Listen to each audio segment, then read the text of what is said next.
site that I wouldn't be able to do on Tomb 45s, for example. But this is her brand, man. It's coming together. Check that shit out. It's coming together. That's her product. $25 for the gel, guys. There's no margins with this product, and she's not gonna make any money probably the first year.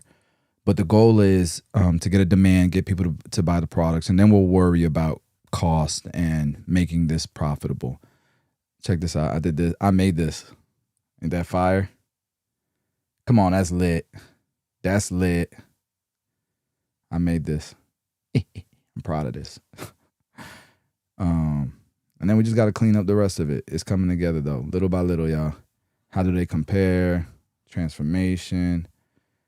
Probably gonna be able to launch this today. Now that I think about it, today we might launch this bad boy. So I'm happy about it. But we gotta do the rest of this. And all this stuff I'm gonna do for Tomb 45. Tomb 45's website looks nice though already. I mean, it's a pretty nice website if you ask me. So we got the banners up here, got the videos. Come on, shit's hard. Come on, man. Don't forget you can wholesale now. Got the featured products. I feel like it's fire. Look, got the video playing in the background of the power pods.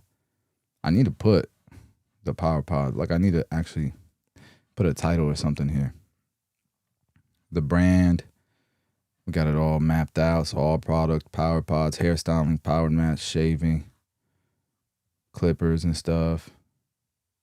This was pretty cool. This is what y'all station be looking like, man.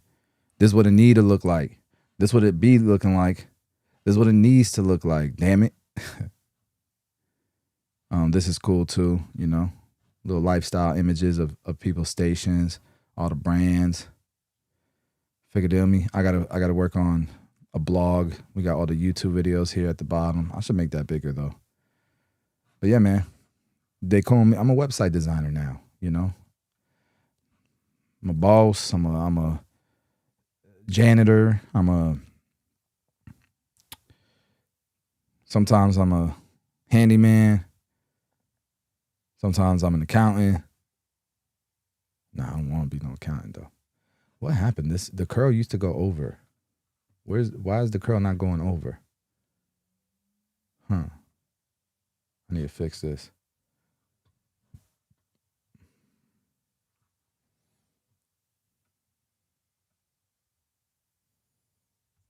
It's not what I wanted.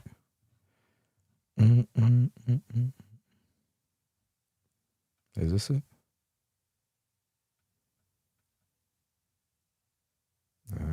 That's what it was.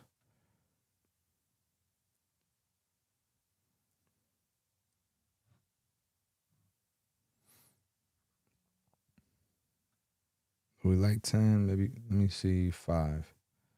Nah. I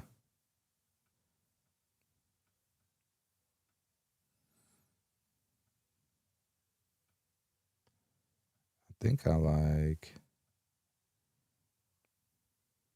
8.5. 8.5 looks good to me. Maybe 9. Let's see 9. Yeah, we're gonna go with 9.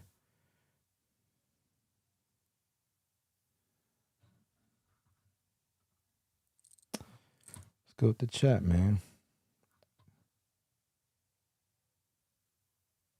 Yes, you'll still be looking like looking messy without the mat. That's funny. Is this streaming on my? This is streaming on my regular channel, right? I think I'm gonna go back to streaming on my regular channel. I just like the format that it's all one hub of stuff. You know, people rock with it. They rock with it. If they don't, it's all good. But yeah, this is looking nice. Man, I'm still nerding out about this. I feel like I crushed this.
There we go. So that whole time there was no sound, man.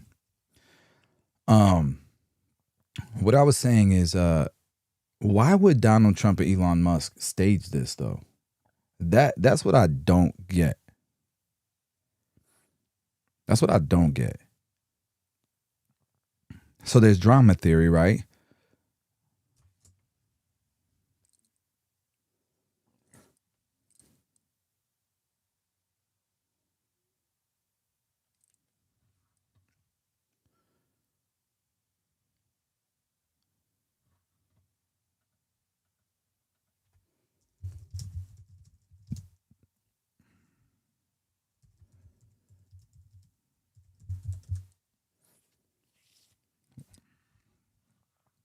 So they're saying that it's a distraction from bigger issues. For Trump and Musk, the feud redirects attention away from Trump's legal battles and policy criticisms, Musk controversies with Tesla, X, Neuralink, and federal investigations, the release of the Epstein files or other damaging stories.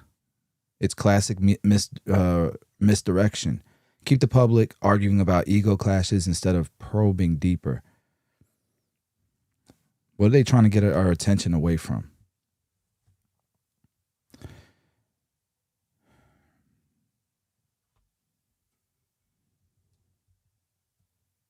Maybe he said Trump is in the, yeah, because you can't defame somebody, right? Like, you're going to get your ass sued saying that Trump's name is in the Epstein files and he's hiding something from the Epstein files.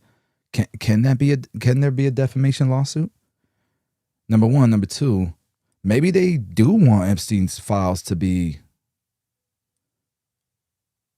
but then people aren't going to, how would y'all feel if they came out and said, huh, gotcha? I'd lose trust with these guys. No, wouldn't you? Not that I trust them, but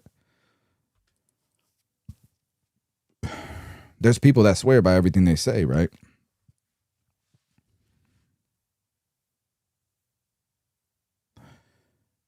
To boost engagement and algorithms, both men thrive on attention. It's true. You know, I was listening to Joe Rogan say, take Elon's phone away. And then today he deleted a bunch of those tweets. And Elon definitely must be getting lit at night, drinking, drugs, whatever it may be. Because it's giving Kanye vibes, which is scary, being that I invest in Tesla. And then today, not that it's supposed to not be related. Supposedly this guy was it's all personal reason, nothing to do with the business. The business is thriving, but they're supposed to say that, right? But the chief of technology at Tesla stepped down. He stepped away. He's the guy that was creating the robots and the AI. He was leading those divisions. Is this the attention they're trying to take away? Is the stock going to plummet even more now? It's not really making a lot of sense to me. I'm trying to figure it out though. Trump benefits from energizing his base on Truth Social, fundraising, and staying in the headlines without spending campaign money. He's really good at that. He's really, really good with that. And I forget the lady's name. She's the one that lost her job for saying some wild shit. Megan or something like that. Megan something. She has a clip where she says that Trump told her he does stuff like this on purpose. They feed the algorithmic beast more tweets, more headlines, more outrage, more views. The third thing that it could be is political strategy and narrative control. So Trump's motive is to distance himself from Musk to appeal to voters skeptical of billionaires or big tech, frame Musk as a globalist or corporate elite, protect his image as anti-establishment. Musk's motive is to position himself as an independent or anti-Trump to secure government contracts or bipartisan support, appeal to moderates or younger voters who distrust Trump, test his own political capital for future ambitions, cabinet role, future run. Well, he can't run for president, right? Run for governor. controlled opposition. So narrative shaping, right? So by creating a controlled conflict, they can shape how key stories are told. Musk can attack Trump just enough to look independent, but not enough to lose Trump voters on X. Trump can attack Musk to look anti-tech elite, but still benefit from attention driven by Musk's platform. This creates a choose your fighter illusion while keeping the audience within their ecosystem. And then there's business leverage, right? So Musk contracts with the government, SpaceX, Starlink, Neuralink. It may require softening ties with controversial figures.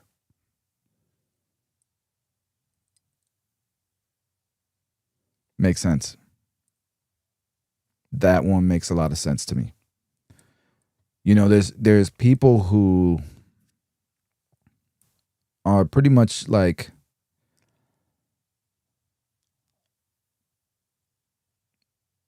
in a lot more control of the subsidies that it's not Tesla he cares about. He doesn't need the subsidies for Tesla. He needs them for SpaceX, Starlink, and Neuralink. Absolutely. And that's what he's worried about. And so you can throw out this thing. You don't want it for Tesla. You don't care. You don't care about subsidies. Tesla's good without it. But it's not Tesla you're worried about. That's the redirect right there. That makes sense. Trump's need for a villain. Big tech, media elites. It makes Musk a convenient foil, especially if Musk was once an ally. This isn't just drama. It can influence stock prices, platform loyalty, and billion-dollar deals. It can.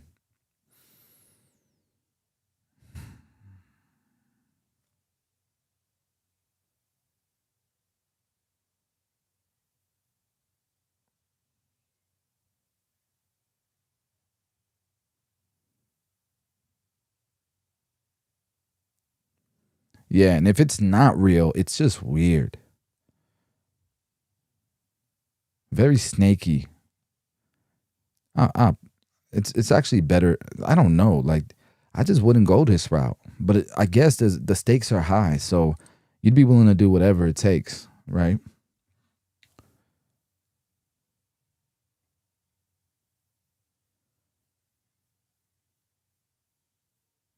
And so I want to see people's reactions.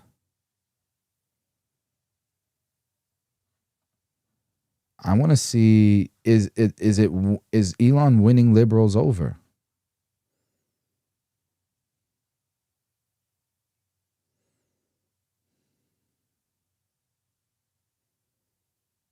Because it feels like they were like testing the waters at first, and then they're like, all right, let's just do it. Let's beef now that we're not working together.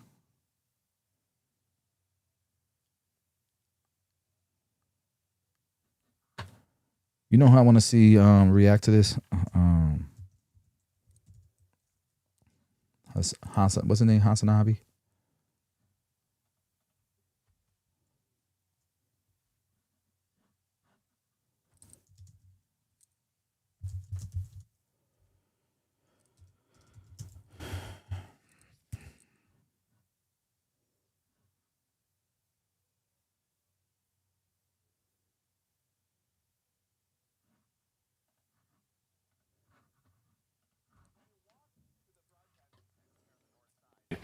You see West Executive Drive. That's the driveway between the White House and the old executive office building.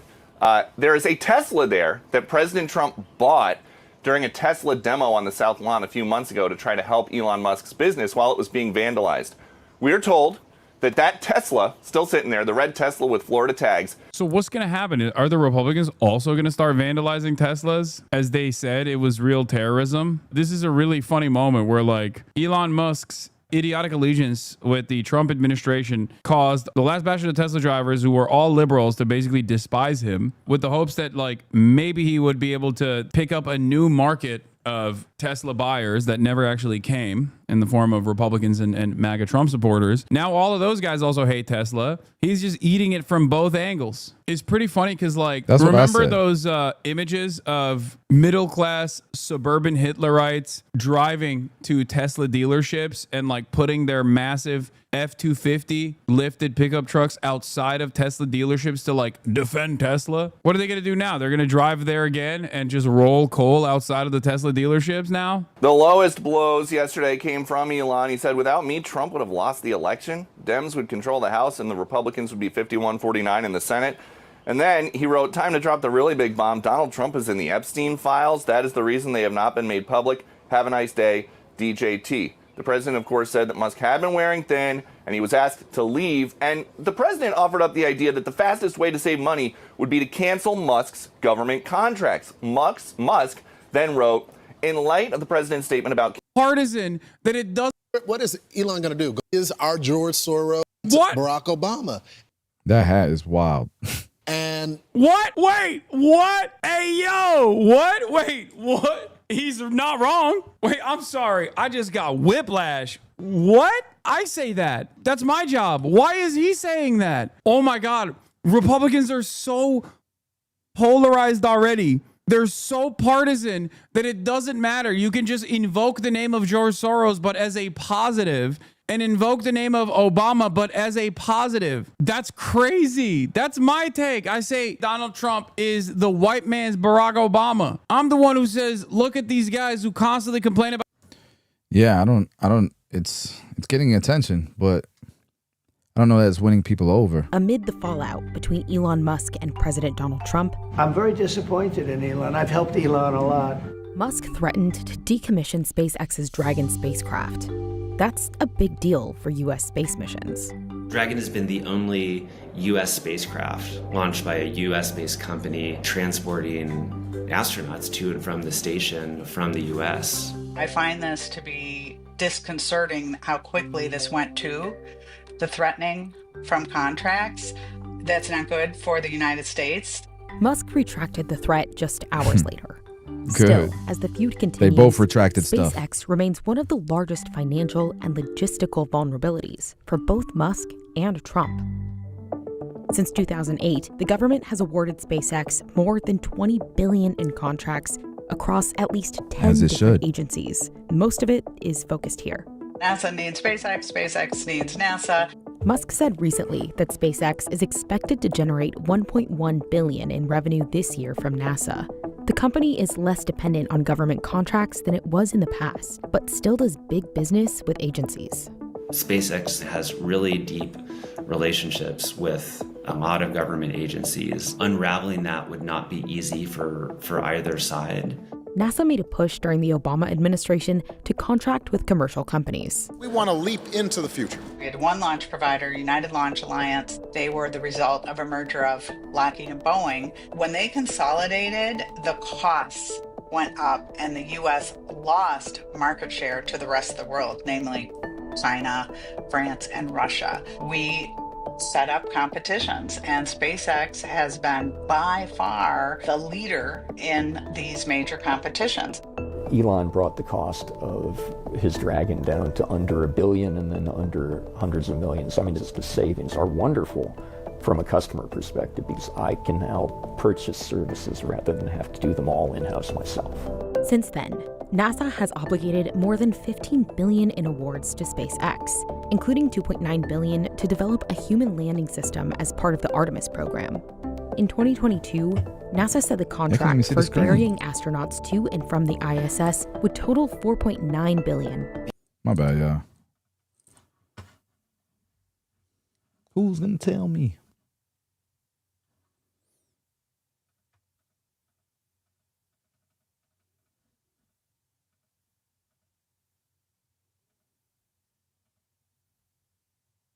There we go. And then is this? Yeah. All right, cool. We're good now. My bad, y'all.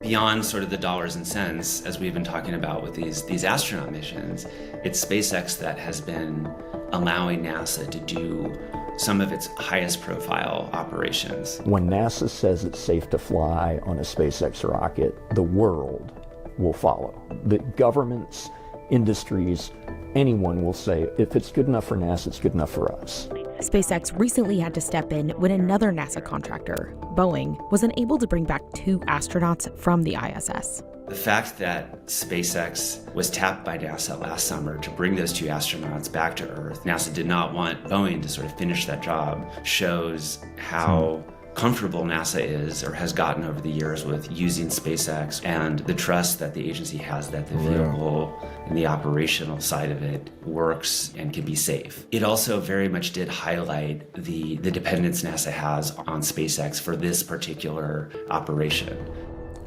Between Starlink flights and missions for outside customers, SpaceX carried out nearly double the amount of launches than the next three most active companies combined. That is like a huge ongoing business and something that SpaceX is expected to be doing for years to come. Agencies also contract SpaceX for its own satellites, its growing and strategically important Starlink system. You see sort of Starlink popping up in everything from military bases or government agencies needing some kind of satellite internet solution. One of the most notable contracts is one to provide Starlink to Ukraine. A lot of military officials who are thinking about the future of war have been obsessed, have been really interested in how the Ukrainians have used Starlink. That experience in that conflict zone has created just a lot of awareness at the Pentagon and frankly in governments around the world about the need for fast, reliable, secure communications in conflict areas. Starlink is also a big revenue generator for SpaceX outside of the government. Quilty Space, a consulting firm, estimated that Starlink revenue is set to grow to $12.3 billion this year. Starlink has provided a very significant revenue source for SpaceX that isn't dependent on government contracts and the budget cycles in Washington and all the rest. SpaceX has a number of important future projects with the U.S. government lined up. SpaceX, because they've been successful, have been built into the ecosystem and the architectures of future missions for both NASA and also the Department of Defense and other spacefaring agencies. So a lot of the U.S. government is dependent upon SpaceX for their very good vehicles. It's not just responsible for shuttling people and supplies to the ISS. It was also selected to deorbit the station at the end of its operational life in 2030. And in April 2025, the company was awarded almost $6 billion from the Department of Defense for future satellite launches. SpaceX also submitted a proposal for Trump's Golden Dome, a missile defense shield that combines ground-based interceptors with satellites. A lot of people I've talked to believe that SpaceX will have to be involved one way or the other in that because it has the most launch capacity. And of course, it's also developing a huge new vehicle that could potentially be involved in the future.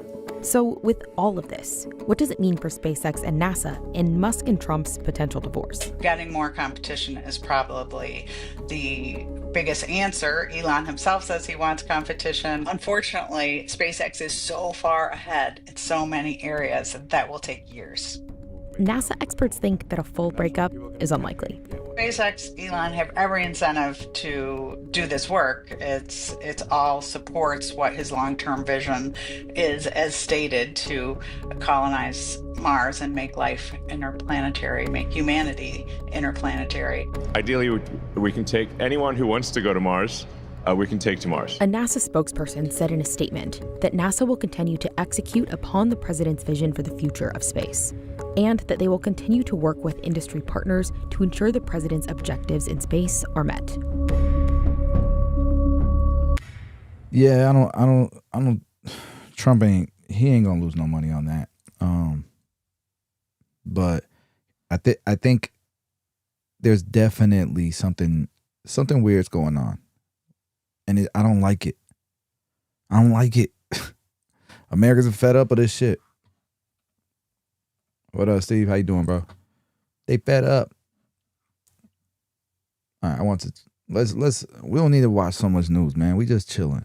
I'm working. For those of you guys who just showed up, I'm working on my wife's website for her business. This is the shit looking kind of good, right? That's my sister. That's Dre's wife, Bria. She made those newspapers.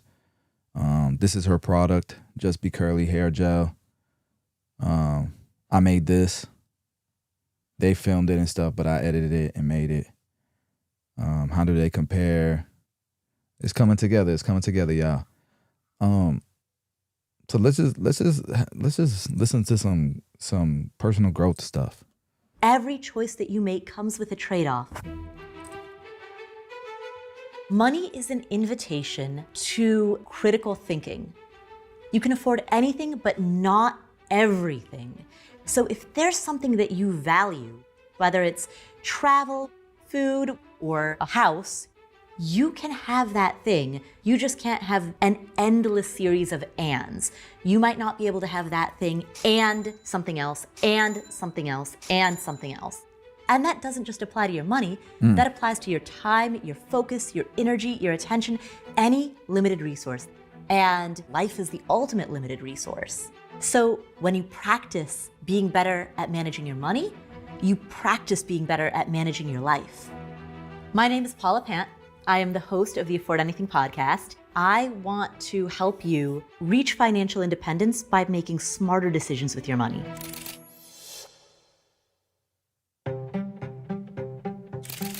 The mistake that I see a lot of people make when they start asking questions about how to manage their money is that oftentimes people will ask a question about a product or a tactic. So for example, they might say, should I use this app?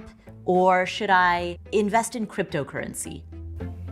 First principles thinking is stripping away everything and really getting to the root of something. So if you think about a tree, the tactics and the products are like the leaves of a tree. That's the most visible surface. So of course, it's what people might ask about first. But first, let's start with the roots of that tree. The roots of that tree are your values. It's that question of what matters most. And then from those roots stem that trunk of the tree, which is your philosophy of life, the type of life that you want to lead. And from that philosophy, then your objective or your goals. How does that philosophy of living translate into specific goals? That's really that tree trunk. From there, you go out into the branches of the tree, and they represent the strategy. Now that you know your philosophy of living, you know your goals, now you can come up with strategies for how to obtain those goals. And then once you have that strategy in place, then those leaves are the tactics and the products. So if you're starting with the question about tactic or product, you've got a leaf in your hand, but you don't have that root system built yet. When personal finance is framed in the context of delayed gratification so that you can have more money when you're 75 years old, it's really hard to get excited about that. But when we reframe that as financial independence and how taking better care of your money leads to this flourishing of freedom, of opportunity, of choice, that becomes much more enticing. FI is the point at which your potential passive income, money that comes to you when you're sleeping, typically through investments, is enough to cover your basic bills. And the reason that matters is because then endless options open up for you. You have the freedom to do whatever you want, whether that's to stay in your current profession, make a midlife career change, become a full-time parent, or travel the world. Whatever choice you want to make, you're able to make that without having to sweat about how you're going to keep the lights on, how you're going to keep the fridge stocked. It's worth it, y'all.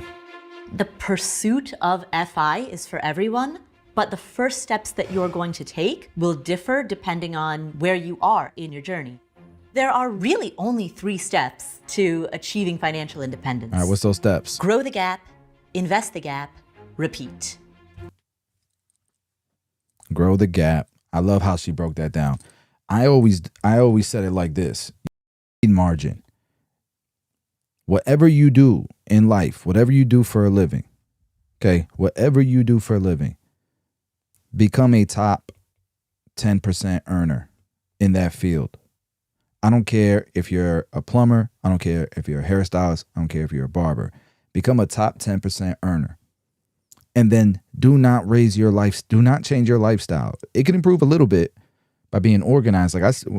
People should still be able to take 1 or 2 vacations a year just through what they spend on their credit cards if they have discipline.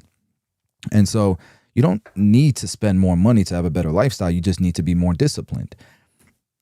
The top 10% of earners, right? Let's say in your field is $150,000 a year. Get there.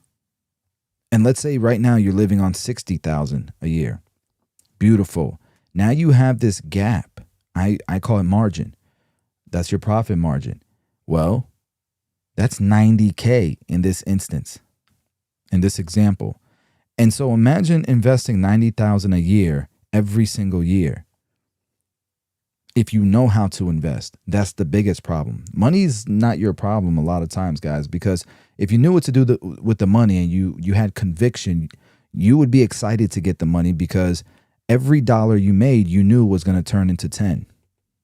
You know what I'm saying? So you have to learn where to put the money into. You have to invest it, but you got to know what to invest it in and find out what's best for you. I started out with businesses, then real estate, and the stock market.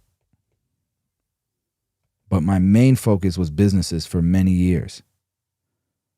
I was just putting this in there. New barbershop, another barbershop, another barbershop, more products, more products, more products. Buy another business. Start the accounting firm. Buy another business. And then every year or every 1 or 2 years, I was buying a piece of property, buying a piece of property, buying a piece of property, you know what I mean? And then all of this money that I was making, I was also putting it into the stock market. And that becomes a huge snowball. And it compounds, guys. And it compounds. That's what she's telling you. You know, it's not difficult.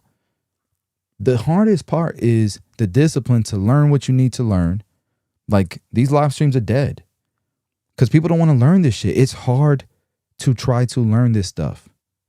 And it's hard to show up to this stuff because the whole world ain't showing up. We'd rather watch somebody eating look at this, Korean chicken versus Southern chicken.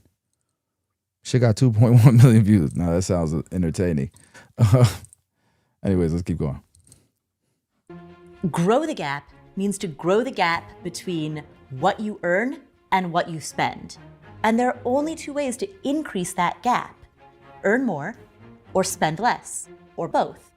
If you don't make very much, like me when I was in my first job out of college making $21,000 a year, at that stage of life, your goal is to increase your income. If you're already making big dollars, but you have a spending problem, the low-hanging fruit is to curb that spending problem and to address the root psychological issues that are leading to that spending problem. Step 2 is to then invest that gap. My personal feeling is that everyone should aim to save and invest at least 20% of their income. And when I say save and invest, that includes making additional payments towards a debt above and beyond the minimum required, retirement savings, investments in an investment account. It includes building up your emergency fund. Start with a goal of saving 20%, and if you're nowhere close to that, increase your savings rate by 1%, and do that every month or two. It will take a few years, but you will, over time, get to that 20% mark. And then step 3 is repeat. This is a lifetime practice. This is not a quick hit or something that's going to happen overnight. Money management happens for life. There has never been a point in history when the world has not been volatile. 100 years ago, there was also a pandemic going on, and there was a First World War. Good point. A decade later, the Great Depression. After that was World War II. After that, event after event after event that affected the entire globe. I came to FI because I was scared and anxious about the volatility in my life and the world. My response to that was to become obsessed with saving as much as I could because it allowed me to not be so scared of the future. It felt psychologically comforting to have these savings. Change is the nature of the world, the nature of time.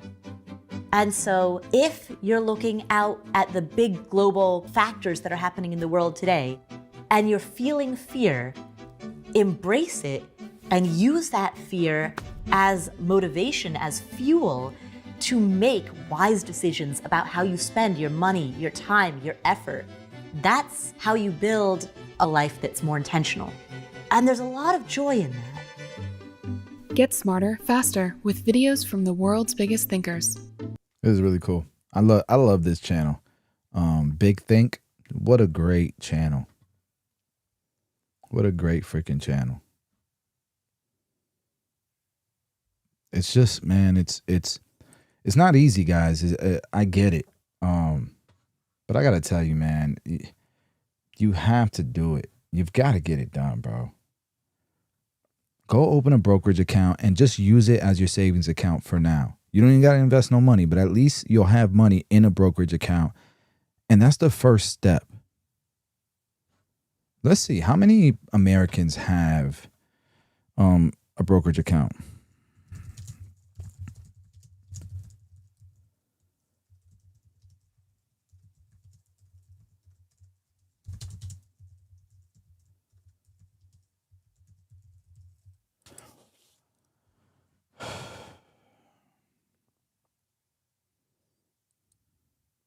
%35%.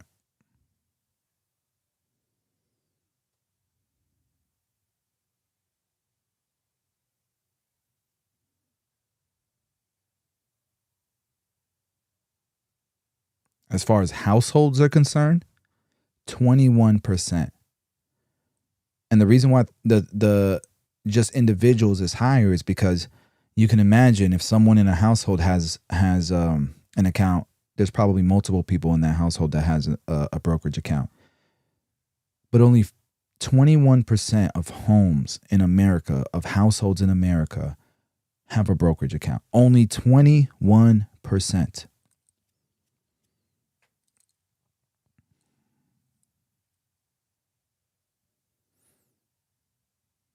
And this is why people are all signed up for the retire when you're 60 plan. Because the only way that people are investing is through their 401ks or their pensions, and for people who are self-employed, nothing.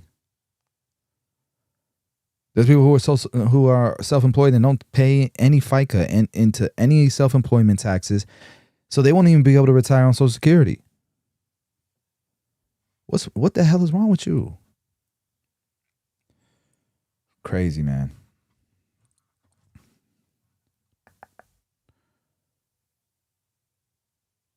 I wanted to watch this. So AI looks exactly like the .com bubble. I've covered this topic a few times. It's not even close, but in my opinion so far. But hey, this video might change my mind. I've been working on. This is a pivotal moment before the dot-com bubble. It's not the invention of the internet, but the tool that put it in everyone's hands. In the following years, billions of dollars were poured into hundreds of companies that would transform the world where we live in today. But that decade ended with a bang. Or rather, with a pop. 30 years later, there is another timeline with crazy similarities, and we can line them up around another event. ChatGPT. GPT-4 is here, and it's literally writing me the entire song. Let's see what this song sounds like. Wow, it's so smart. How about we talk about recent advancements in artificial intelligence? Absolutely. Artificial intelligence is indeed a fascinating topic. We had been toying with the idea of AI for a while, but the release of ChatGPT suddenly put it into everyone's hands. It made the average person understand how transformative AI could be, and it kickstarted another chain of events. It appears that the website has become alive. There are too many parallels and coincidences between these two, and understanding those similarities is, I think, the key to figuring out if this one is headed into another implosion. Those two events are not the origin, but the trigger that put these technologies in the hands of millions. We could say that the true origin of the internet as we know it today happened in CERN, you know, those guys with the Large Hadron Collider. And the World Wide Web, the internet, was a bit of a passion project, you know, like to get these scientists to socialize between them and get into their own little chat rooms. It passes through every conceivable point in every conceivable universe almost simultaneously. But it was also the culmination of years of research around protocols and the technologies needed to make computers talk to each other. But that CERN breakthrough was the first glance that people got at the potential for what the internet could mean for the world. That's ridiculous. I'm not going to be beaten by a website. I'm sure that in 1989, the average Joe didn't hear about this or understand what it meant, but those who paid attention started building the first websites and the first web tools. Quite similarly, we had been theorizing about AI for decades, and other key scientific breakthroughs helped make it happen. So there isn't a key AI invention event moment, but if we had to pick one, it'd be AlexNet. AlexNet is profound in that way. You know, not only was it a giant breakthrough in computer vision, it was also a profoundly new way of doing software. Some people call it software 2.0. Because you see, in 2010, AI Geek started running this little competition called the Ilswerk, the ImageNet Large-Scale Visual Recognition Challenge. The idea is that teams submit different software programs that compete and try to classify and detect objects and images. Pig, loaf of bread, system error. And each year's winner is the program that does better at recognizing these images, or technically the program that screws up the least. Not hot dog. Wait, what the fuck? Now in 2012, AlexNet absolutely crushed the competition, and it did so with a novel approach to neural networks and deep learning. We made a whole video like last week about how some of those neural networks work. That's not today's topic, so I'll just keep it simple. Among other breakthroughs, the team figured that it'd be much more efficient to use GPUs instead of CPUs to do all these calculations. So they managed to run their piece of software on just 2 NVIDIA GTX 580 video cards versus the huge server processor-heavy data rooms that the competition had to use. In 2012, NVIDIA stock was about 35 cents a share. This paper was the trigger that would then turn NVIDIA into a $1 trillion company, scaling their share price by 400 times, but let's not get ahead of ourselves. Now, Google acquired the company, the founders worked there for a while, one kind of got bored, and the other joined a few other nerds to start a non-profit organization called OpenAI. Now, both of those events, the World Wide Web and AlexNet, are key not because of the attention that they received at the time, but because they triggered hundreds of scientists, entrepreneurs, engineers to begin developing applications on top of these breakthroughs. We've seen billions of dollars thrown at these companies, which is why we're here in a way. But there's also been a rise of solopreneurs and small teams leveraging these models and their APIs to build simple solutions for everyday problems for people or for other small businesses. I've been working with HubSpot on a few video collaborations, and I convinced them to give you guys free access to their side hustle database. So they put together this list of 100 company ideas along with the skills that you need to build each one of those companies. But my favorite feature is that you can filter them by the amount of investment needed to get either idea off the ground. I've put a link in the description for you guys to download, or you could just snap this QR code here. And if you're looking to dip your toes, you can just pick one of those $100 to $500 side hustle ideas that fits your skills, the stuff that you already have, and begin building.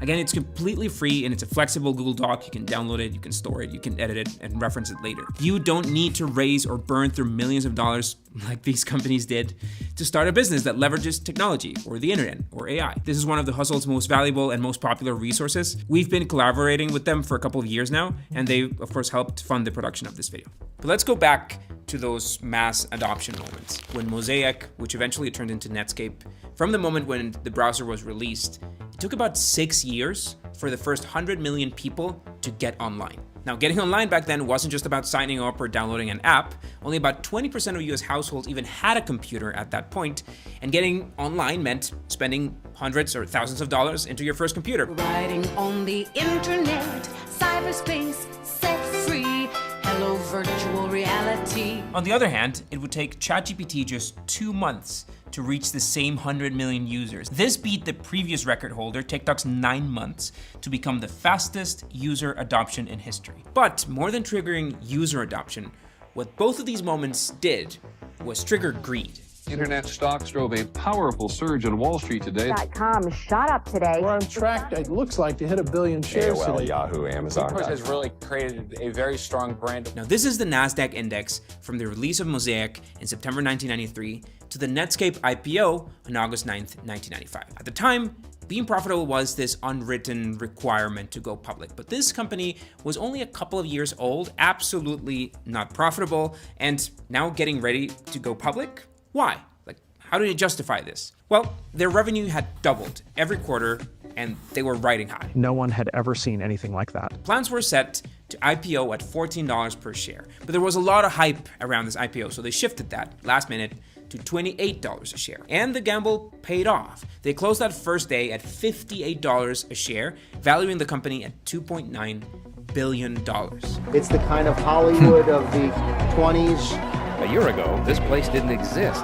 Today, it's the fastest growing firm in the digital world. How much of that valuation was real value that this company could extract for investors? How much of that was just based on revenues or the company's potential? And how much of that was speculation? The excitement created by Netscape and other tech companies going public over the next few years made the index double over the next 3 years, from $1,000 to $2,000 at the end of 1998. Now, a key contributing factor was that there was a lot of money in the market in the 90s, in part because a few years earlier, Americans were given the opportunity to invest tax-free dollars into the stock market through their retirement funds, their 401ks. If you're outside the US, 401k is the US pension system, essentially. But 401k made the amount of people that invested in the stock market jump from 25% in the 80s to 50% at the end of the 90s, more than any other major economy in the world. And add to that this new wave of tech companies that were building the future. For retail investors and for a fair share of professional investors too, it mattered little if they understood the underlying technology or not.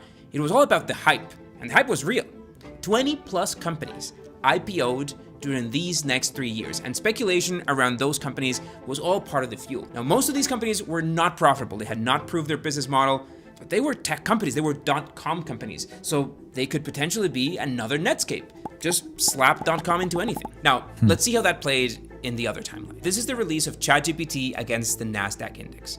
There was a lot of money flowing in the market because the US had basically printed trillions of dollars a few months back as part of their COVID stimulus checks. Now, at this point, 60% of Americans were invested in the stock market, and 2 years later, the NASDAQ is once again at double its value. Barnacles! What could be worse than a giant paint bubble? Oh, I know.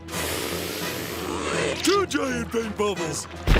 But it's very different from the first time. There have only been a handful of AI companies going public, doing IPOs in that time frame. While AI is key to market growth, a good chunk of the money that's been invested into the AI buzz has been invested via private venture capital deals. Venture capital as we know it today, with hundreds of VCs, angel investors putting money into startups directly and privately, that didn't exist in the 90s. Truly, the IPO madness post-Netscape was fueled in part because there was nowhere else for these companies to raise money from, so they had to go public. And that sucks because you do end up with retail investors, unexperienced investors, fueling risky business expenses. Unprofitable companies that they don't understand. My wife might divorce me, but yeah, let's do it.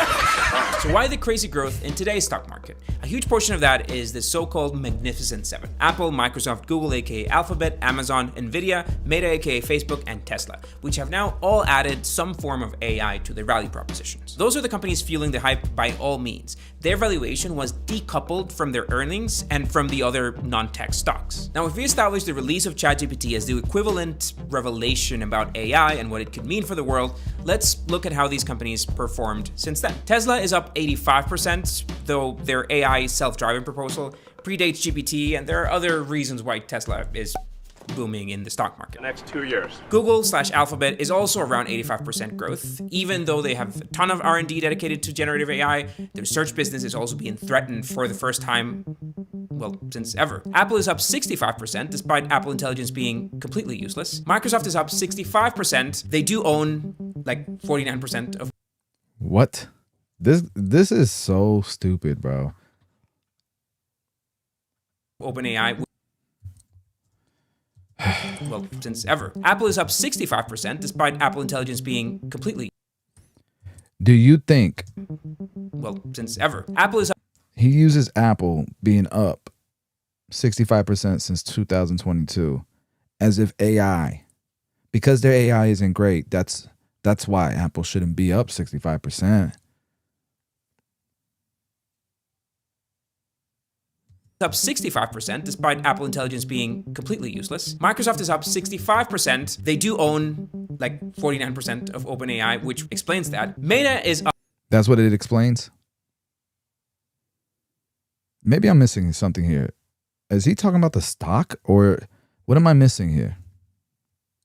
AI and what it could mean for the world, let's look at how these companies performed since then. Tesla is up 85%, though their AI self-driving proposal predates GPT, and there are other reasons why Tesla is booming in the stock market. The next 2 years. Google/Alphabet is also around 85% growth. Even though they have a ton of R&D dedicated to generative AI, their search business is also being threatened for the first time, well, since ever. Apple is up 65%, despite Apple Intelligence being completely useless. Microsoft is up 65%. They do own like 49% of OpenAI, which explains that. Meta is up 615%. They have some AI, but it's mostly that they've just run the company very profitably with their ad business lately. And then Nvidia is up 835% since... Maybe they're all just more profitable, like, which is a huge difference between the AI boom and the .com bubble, right? Huge difference. All of these companies are profitable.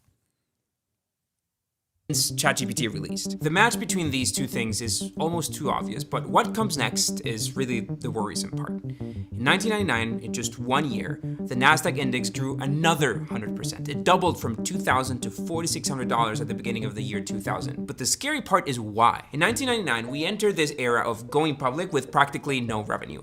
eToys, Pets.com, TheGlobe.com, Webvan, they all IPO'd. Their valuations skyrocketed, sometimes 6 times their initial share price. And you also had all these other companies with growing valuations just for adding a .com to their name. Like MIS International renamed to Cosmos.com and saw their shares spike 900%. No change in what they did, literally just a name change. This other company, Professional Recovery Systems, went from penny stock to $9 a share in the early 2000s, a 1,600% gain just because they added .com to their names. Does this ring a bell to you? ClickUp AI Note Taker is different. Sonnet AI has joined the team. AI Optimized has elements of both. Today, we're introducing Notion AI. Slack AI comes in. Introducing conversational AI with 11 Labs. The new AI-powered search engine by Artlist. I'm not done though.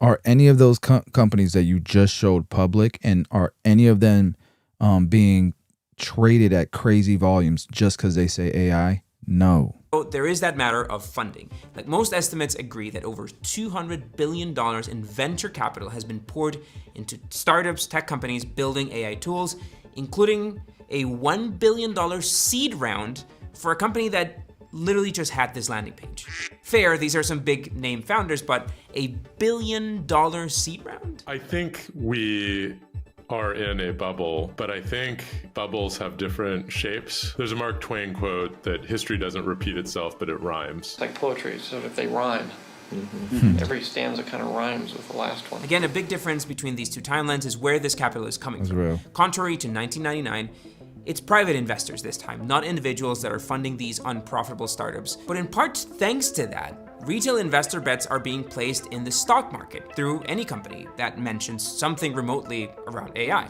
So what happens if those bets don't pay off? What happens if the $340 billion that big tech... Well, that's private equity, right? Is that what he's saying? That's private equity, though. Market through any company. It's private investors this time, not... It's private investors this time.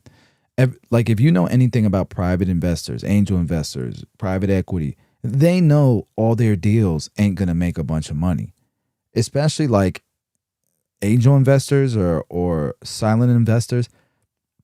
Dude, they're going to invest in 10 companies this year, and 2 of them might be successful. 1 of them might be wildly successful. And it makes up for all their losses. It's a game of odds. Right, you do your best to mitigate your risk, but obviously you're going to invest in companies that are in the next tech boom, not bubble, but boom. Right? We know AI, we know semiconductors, we know all that technology is the future. It's the internet. Like, it's the next internet, and the .com companies, sure, that they take advantage of that boom, but let's not act like the internet was not a boom. We just got too excited. And what I see, and so we know that AI is a boom and robotics is a boom, just like the internet was a boom. But we also know that the companies are completely different that are being invested in today. Microsoft is wildly successful. Their financials are amazing. Amazon, same thing. Apple, same thing. Nvidia, same thing. TSMC, same thing. ASML, same thing. Their financials are amazing. It's not just a hype train. And the public isn't investing in companies that are not profitable, that just have AI in the name. That's not happening. And private investors are, but that's because they can. They're accredited and they know exactly what they're getting themselves into. It's completely different, bro. Not individuals that are funding these unprofitable startups. But in part thanks to that, retail investor bets are being placed in the stock market through any company that mentions something remotely around Invest, AI. bro. So what Start happens if investing those now. bets Stocks. don't pay off? What happens if the $340 billion that big tech has spent to build up these technologies, what if it doesn't pay off? Could a market correction of the Magnificent Seven bring down the rest of the market? We're pleased to have all of you here with us today as we announce the merger to create the first global media and communications company of the internet century. AOL Time Warner. This was by far one of the largest corporate mergers in history, a $180 billion deal designed to bring this massive dinosaur of traditional media into the new world, into the internet, and AOL, who was the poster child of this internet hype, was merging with this century-old media empire. We know instinctively that there is a natural fit between these two companies. And the idea was simple. If you merge AOL's internet reach with Time Warner's vast content empire, you get something that's more valuable than the sum of the two. But the reality was a disaster. AOL was drastically overvalued. Merging an innovative but chaotic internet culture with traditional corporate America just didn't work out. The merger became a cautionary tale, symbolizing the excess of the dot-com bubble. Now, fast forward to today, you can't help but notice how Microsoft's massive investment into OpenAI echoes this story a little bit. Microsoft is to boost its investment in ChatGPT maker OpenAI. They've put $1 billion in the past, but $10 billion getting that kind of evaluation. Tech giants betting billions of dollars on a revolutionary technology to enhance and integrate deeply into all of their products.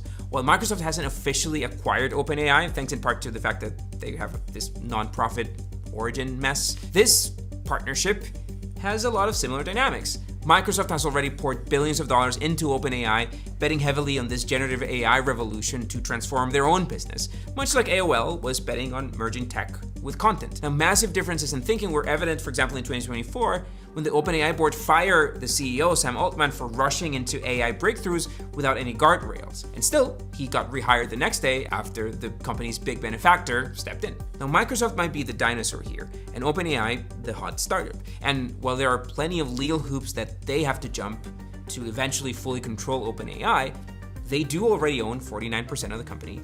They effectively control a lot of what they do.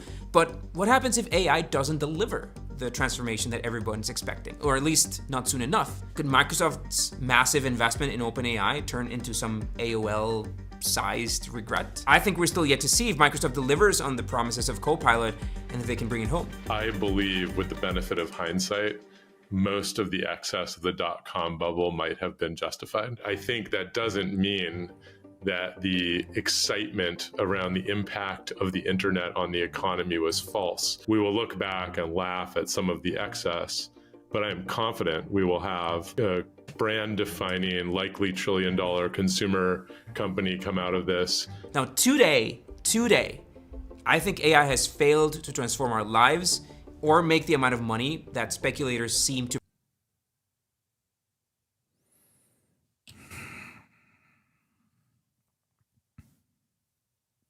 I don't have to drive my car.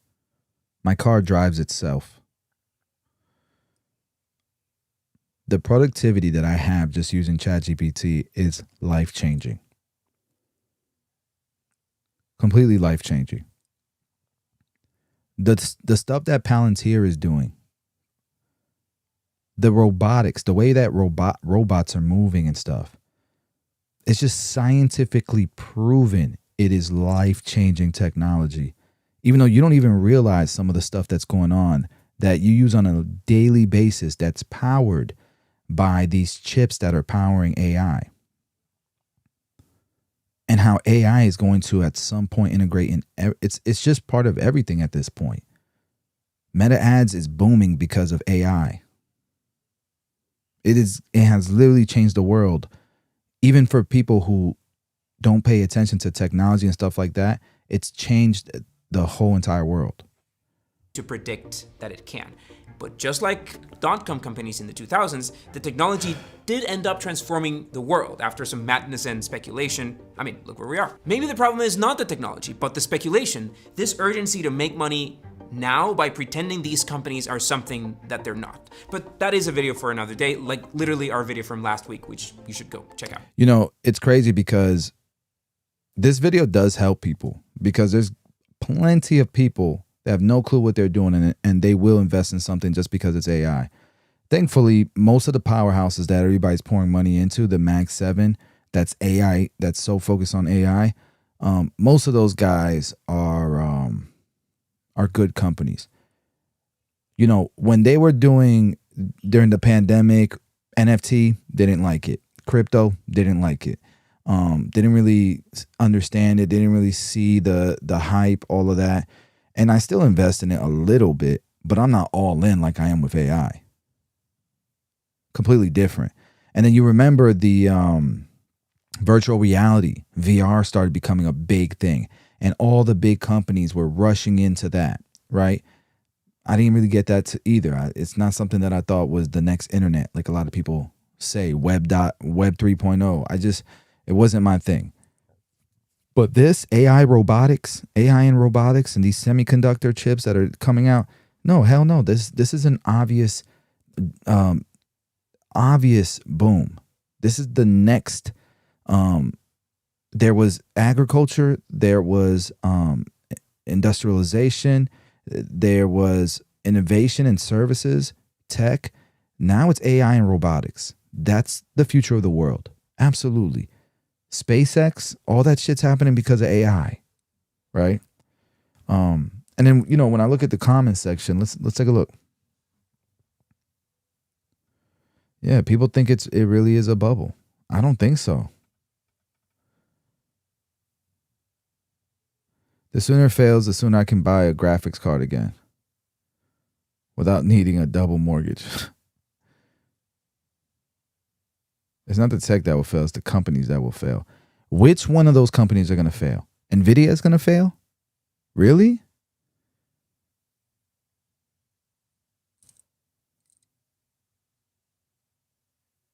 You guys think OpenAI is going to fail? Microsoft is going to fail? Apple is going to fail? Do we really think these companies that have been around for 30, 40, 50, 60, 70 years, you know, they're going to fail? Or they're at least spin-offs of companies that have been around, right? You got Fairchild, that's actually TSMC, right?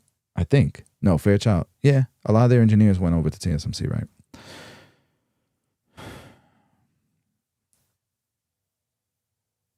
Yeah, there's a whole huge audience of people that have no idea what's going on. And they think this is another bubble. Because on the surface, it looks like the .com bubble. And this guy's definitely fueling that fire. This video has 420,000 views. Yeah, these guys are all cooked. I'm just kidding. So one of the old topics that we were covering for a minute here was the Kilmar Abrego Garcia. So I just want to watch this video. I guess he got returned back to the U.S. and more drama ensues. Is this another thing that they're trying to distract us from? Trump and Elon? Maybe. A major update in an important case. Abrego Garcia has landed in the United States to face justice. On May 21st, a grand jury in the Middle District of Tennessee returned a sealed indictment charging Abrego Garcia with alien smuggling and conspiracy to commit alien smuggling in violation of Title 8 U.S.C. 1324. We want to thank President Bukele for agreeing to return Abrego Garcia to the United States. Our government presented El Salvador with an arrest warrant, and they agreed to return him to our country. We're grateful to President Bukele for agreeing to return him to our country to face these very serious charges. I think this is damage control, don't y'all? Why is this just now being brought up? Not one person brought this up. The entire time that they were like, yo, Kilmar was not supposed to be deported. Right? But I ain't gonna lie, man. I had a guy, I forget his handle, but he was very strong on he was legally deported, and his argument was very convincing. You know, he had me convinced. He had me convinced. Oh shit, there's some questions here. My bad, guys. Just got out of, oh no, this is another one. What stocks do you recommend? I know there are always a risk with stocks, but what are beginner friendly stocks? Nah, that's the wrong way to start. Go take my free course. It's on this channel. Just look up Chris Bosio stock investing course. Go watch that series. It's an 8-part series. That's where you start, bro. I want to teach you how to fish, not give you fish, right? Wally said, hell nah, they definitely not feeling. Yeah, it's completely different. Pets.com is not Microsoft. you know? Sorry, AOL is not NVIDIA. AOL was never NVIDIA. AOL was maybe AT&T, maybe. But AOL was not Apple. Are you kidding me? Ever.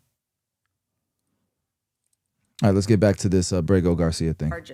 This is what American justice looks like. Upon completion of his sentence, we anticipate he will be returned to his home country of El Salvador. The grand jury found... You know what this screams? That the guy who was arguing with me, who had me, I was convinced, I'm definitely convinced that he was illegally deported. There was a lot of details there that was missing, and obviously the government hasn't wanted it to be out like that. But I think this is damage control. I think instead of having to say they wrongfully deported him, this is their way of bringing him back because they made a mistake, and now they're gonna pretty much do whatever they can to make themselves look like you know, they didn't make a mistake, right? Which is unfortunate because it feels like a witch hunt now at this point. You're gonna have to settle with the guy, bring him back, settle with the guy, figure it out.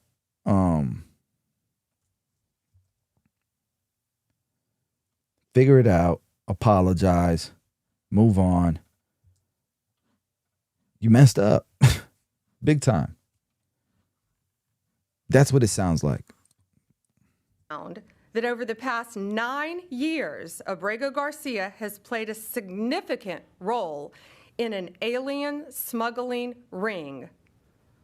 They found this was his full-time job. What? Not a contractor. He was a smuggler of humans and children and women. He made over 100 trips, the grand jury found, smuggling people throughout our country. MS-13 members, violent gang terrorist organization members throughout our country. Thousands of illegal aliens were smuggled. This is especially disturbing because Abrego Garcia is also alleged with transporting minor children. The defendant traded the innocence of minor children for profit. There are even more disturbing facts that the grand jury uncovered. It is alleged this defendant is part of the same smuggling ring responsible for the death of more than 50 migrants in 2021 after the tractor trailer overturned in Mexico. This is part of that same ring. The defendant abused undocumented alien females, according to co-conspirators who were under his control while transporting them throughout our country. This defendant trafficked firearms and narcotics throughout our country on multiple occasions. Damn, Wally, you right. Vehicles, SUVs, with added seats in the back, floors that had been ripped out, guns, narcotics, children, women, MS-13 members. That is what the grand jury found. A co-conspirator alleged that the defendant solicited nude photographs and videos of a minor. What? A co-conspirator also alleges the defendant played a role in the murder of a rival gang member's mother. These facts demonstrate Abrego Garcia is a danger to our community. What? If they prove that this is all true, I take back everything that I just said. Number one. Number two, how the hell are they just finding this out? You would think they had a witch hunt out for this guy a long time ago and they would have been found this out. We want to thank the Department of Homeland Security, the FBI, our state and local partners, our acting U.S. Attorney Robert McGuire, and prosecutors from the Joint Task Force Vulcan. Questions? Attorney General, Attorney General, the traffic stop that we've seen video of from Tennessee, where Alberto Garcia was first identified by the local authorities, at the time, the Homeland Security Department declined to take custody of him. What has happened in between that time and in between the time that the government has been arguing that he was not returnable from El Salvador? What has happened since in this investigation that brought you here? Yes, the question was in 2021, there was the traffic stop. And what has changed since then? What has changed is Donald Trump is now president of the United States and our borders are again secure. And thanks to the bright light that has been shined on Abrego Garcia, this investigation continued with actually amazing police work. And we were able to track this case and stop this international smuggling ring from continuing. But these were recently found facts, right? Yes, okay. Recently found facts. To that point, can you just explain when this investigation was opened? The investigation in Tennessee, can you say when that investigation was opened? Well, the grand jury indicted on May 21st. This investigation has been ongoing. This case has been hotly debated here in Washington. In your mind, does this resolve that issue in terms of his deportation? And should this be seen in any way as complying with the judge's order to return him to the U.S. and the Supreme Court ruling that the U.S. government should facilitate his return? There's a big difference between what the state of play was before the indictment and after the indictment. And so the reason why he is back and was returned was because there's an arrest warrant, which was presented to the government in El Salvador. So there's a big difference there. As far as whether it makes the ongoing litigation in Maryland moot, I would think so, but we don't know that. He just landed today. Jake, CBS. I just want to confirm what you said earlier, that you're intending to prosecute him and keep him in an American prison if he's found guilty, and then would remove him after his sentence is over. Correct. Yes, he will be prosecuted in our country, sentenced in our country if convicted, and then returned after completion of his sentence. Last one, Sadie, Wall Street Journal. Okay. I have two. One's on topic, one's off topic. Maybe I misunderstood you, but you were mentioning, that he had some involvement in a murder, or was connected to groups that had, involved with this other smuggling ring. But to be clear, the only charges he's facing right now are the, human smuggling charges. Just that's the one offense. But the other things that you have talked about are not actually in the indictment? No, co-conspirators allege that. And we were clear to say that he is charged with, it's not only very serious charges of alien smuggling. And again, there were children involved in that. Human trafficking, not only in our country, but in our world, is very, very real. It's very dangerous. And as you saw recently in Virginia, the arrest we made of the MS-13 member, unrelated to this, we learned at that press conference, that's where they bring young children into our country and they start grooming them at middle school age to become MS-13 full-fledged members, commit violent crimes throughout our country. It is highly organized. It is very dangerous. And they are living throughout our country, but no more, because they are being arrested, they are being prosecuted, and being convicted and deported when appropriate. That's all for today. Thank you. Meanwhile, in LA, they're protesting ICE right now, and I guess it's crazy right now. Down on illegal immigration. In Los Angeles today, activists clashing with law enforcement south of downtown Los Angeles in opposition to a possible ICE operation being conducted there. Overnight, as ICE authorities carried out other operations in the city's Chinatown area, protesters crowded the street to prevent immigration agents from leaving after multiple people were detained. Agents in riot gear using tear gas to get the crowd to disperse. LA Mayor Karen Bass saying that neither she nor the LAPD had any idea the raids were going to happen. This immigration crackdown happening as a Salvadorian man, Kilmar Abrego Garcia, who was mistakenly deported from the U.S. to a prison in that country, is now back on American soil. Abrego Garcia appearing in a federal courtroom in Tennessee to face criminal charges. The Justice Department accusing him of transporting undocumented migrants within the U.S. According to the unsealed indictment, some of those who were allegedly transported were members of the violent MS-13 gang. ABC News senior reporter Catherine Falders joins me live now for more. Catherine, these protests not just limited to Los Angeles. We've seen them in the last week or so here in New York, Massachusetts, Minnesota, all in response to this immigration crackdown from the administration. How are these cities and states, especially ones that have sanctuary status, dealing with these operations?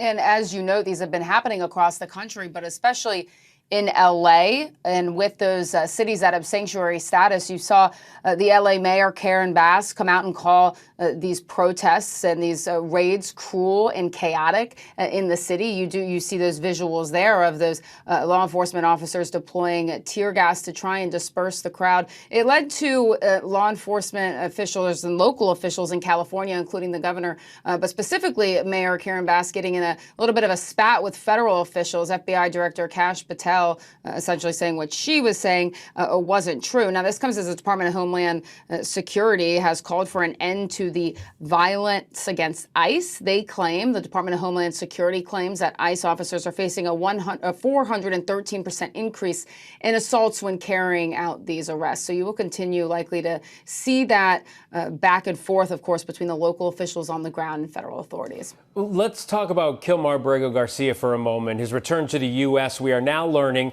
of the abrupt departure of a top federal prosecutor in Tennessee over this case. So what's the latest there, and how does this play into what lawyers for Abrego Garcia are saying about the charges?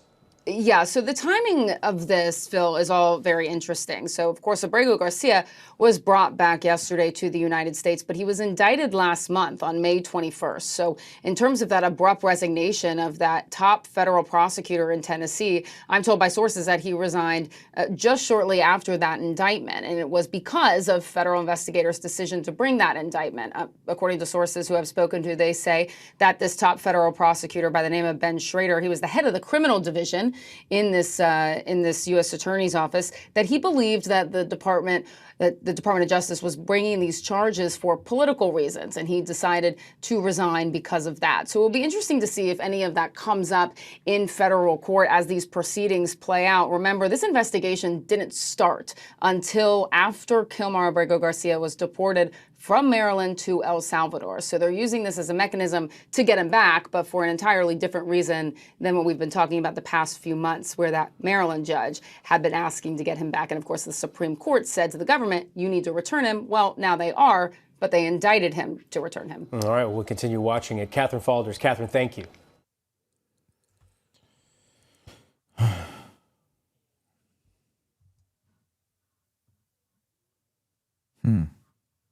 Interesting stuff.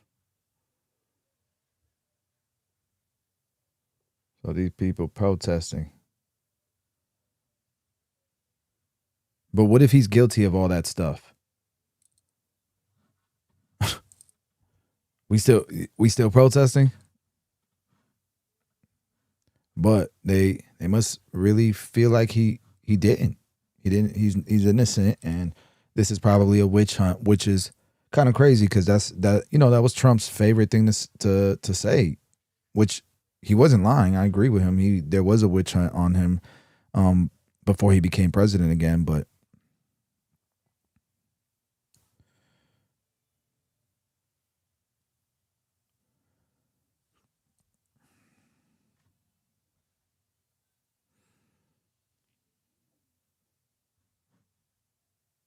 it's getting real, though. Like, I guess the protests are getting real. Real deal, Holy Field.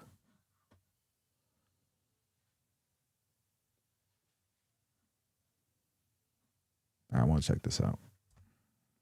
I love this channel. Big Think. Big Think. A high-performance mindset requires being eager in the face of the mundane and the vexing.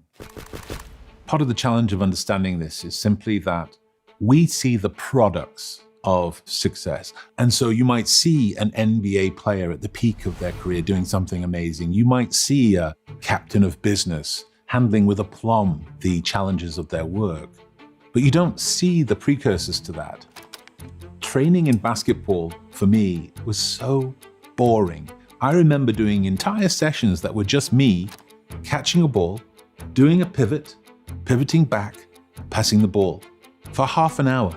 But that's what you need to be able to tolerate if you're trying to achieve something remarkable, because it comes through handling stuff that frustrates and confuses you, and it comes through repetition ad nauseum of things that seem small and unimportant until they're combined.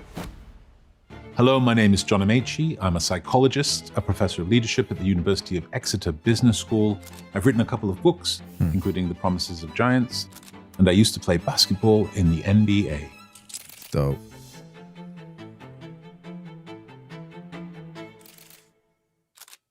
I wrote in my school yearbook that I was going to earn a lot of money and play in an NBA team. It was a stupid teenager's kind of goal, and something so rare in terms of Britain. Everybody told me it was ridiculous. Everybody told me it had never been done.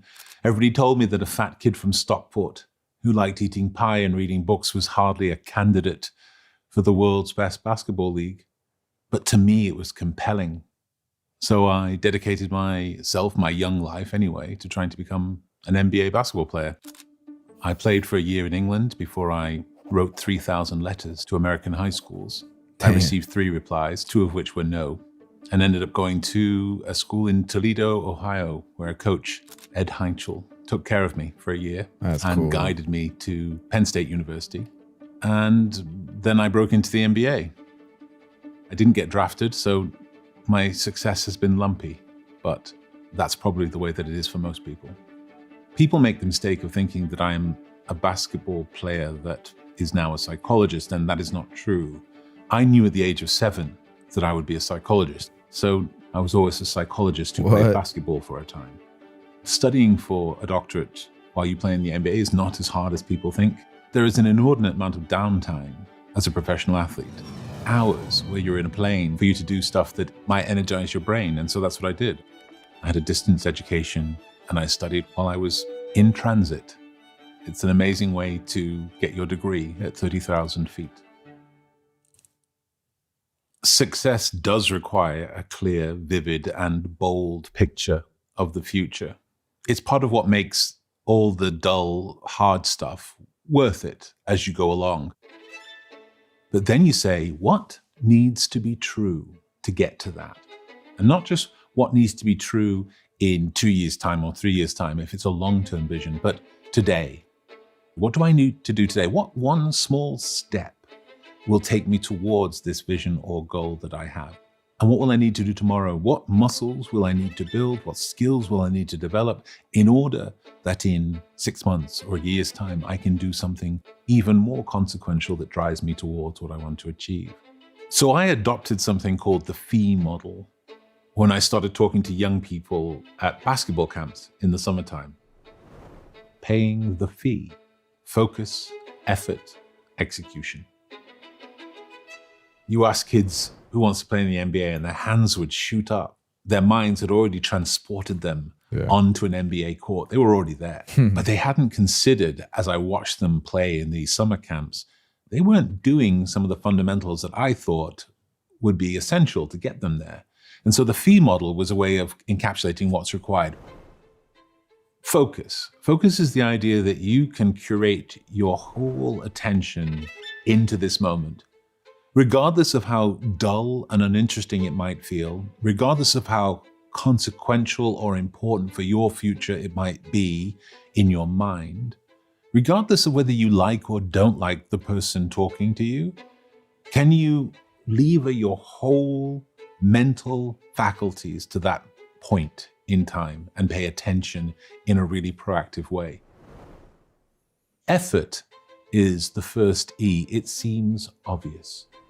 The idea that if you're going to achieve something, frankly, whether it be remarkable or ordinary, you have to put in some effort. It seems obvious, but most people don't think that. And indeed, most people spend most of their life, whether it be at work or in sport, seeing just how many percentage points off 100% they can offer. How little effort can I get away with? Rather than thinking, how about for the time that I'm doing this, which will not be forever and should not be forever, my effort will be 100%. But effort alone isn't enough, because effort is often boundless activity and energy, and that's great, but it requires that is done in a way that's going to drive you forward. Execution. Somebody did a great disservice to the idea of practice by misunderstanding the research on practice. They just said practice makes perfect. And it's like, no, it doesn't. No. Well executed practice makes perfect. Practicing in a way that is very conscious of the right ways of doing things, of the structures that must be in place, of the movement of your body, of the activity of your brain. That's a really key element of success. And that's the fee, paying the fee. The first question that kids would be interested in asking me is, have you ever been dunked on? And I'm like, of course I've been dunked on. My first game was against Michael Jordan. Yeah, I've been dunked on. Oh my God. If you haven't been dunked on in whatever context you're in, you set your sights too low, because that is an inevitable part of challenging yourself to meet and then stretch your potential. And when bad stuff happens to you, you're allowed to be down for a bit. People think resilience is this idea that your performance is here and something happens to you and your performance stays here. And that's not what resilience is. It never has been. Resilience in the face of setbacks is the idea that here you go, something happens and there's a dip. But resilience is the idea that you recognize this setback is a part of your achievement pathway, and you're going to return and maybe even exceed your previous performance despite it. You learn from those experiences. But more than that, they are just going to happen if you have ambition. One of the reasons that setbacks are often disproportionately negative for people is because it sets off a cascade of voices in their head. Well, you were never any good. You'll never be any good. This is just a sign of your failure. And they echo around you. And I encourage people to remember a couple of things. One, the voice in your head is not you. You are listening to that voice. That's you. That voice in your head is not you. It is a Frankenstein's monster of all the disapproving looks, all the unsupportive managers or teachers, all the friends who told you that you couldn't possibly achieve this thing that you wanted to achieve. It's a Frankenstein's monster that has only one purpose, to make you feel bad. And we need to treat it like what it is. It's a heckler in your head. If any of us, with our brilliance, all the stuff that we really do well, our jobs that are complex and sophisticated, if we walked along the street and a random stranger, perhaps hanging from a scaffold, yelled at us, "Oh yeah, you're not prioritizing your strategy correctly," you wouldn't look up at them and say, "Oh yeah, you make some good points." You'd recognize that this is a detached stranger with no goal other than to make you feel bad. And you would ignore them. And that's what we need to do, ignore them. And if you do struggle with this, remember that the heckler responds badly to really smart questions being asked. "Oh yeah, you're going to do terribly in this next speech." Why do you say that? You can literally ask the voice in your head, why do you say that? And it's amazing how silent it will become. Because in your head, you have evidence of times you've succeeded in exactly that circumstance. In your head, you have evidence of all the work you've done to get to this point and be capable in that moment. And the heckler falls silent. If you want to achieve something extraordinary, you have to recognize that rarely is that achieved alone. You need to build a group to go with you. Who's going to help you on your quest? No good story about achieving something remarkable is just one person trudging with their own thoughts. It is lots of often unexpected roles around you. Some of them are always with you, and some of them appear and disappear in different contexts. But who are you building around you? Who's your tribe that's going to help you do something remarkable? I've had that my whole life. My mother, while she was alive, and even now. I love that. Who's your tribe that's going to help, build something remarkable? As a guiding force for me. It's not easy to keep, a tribe together. And it's hard to build on a tribe, like especially if somebody already has their own tribe. You can't force people that already have a tribe to buy into what you have going on, right? And every tribe kind of needs their identity, their beliefs, and what brings them closer. But you definitely need it takes a team to build something remarkable, absolutely.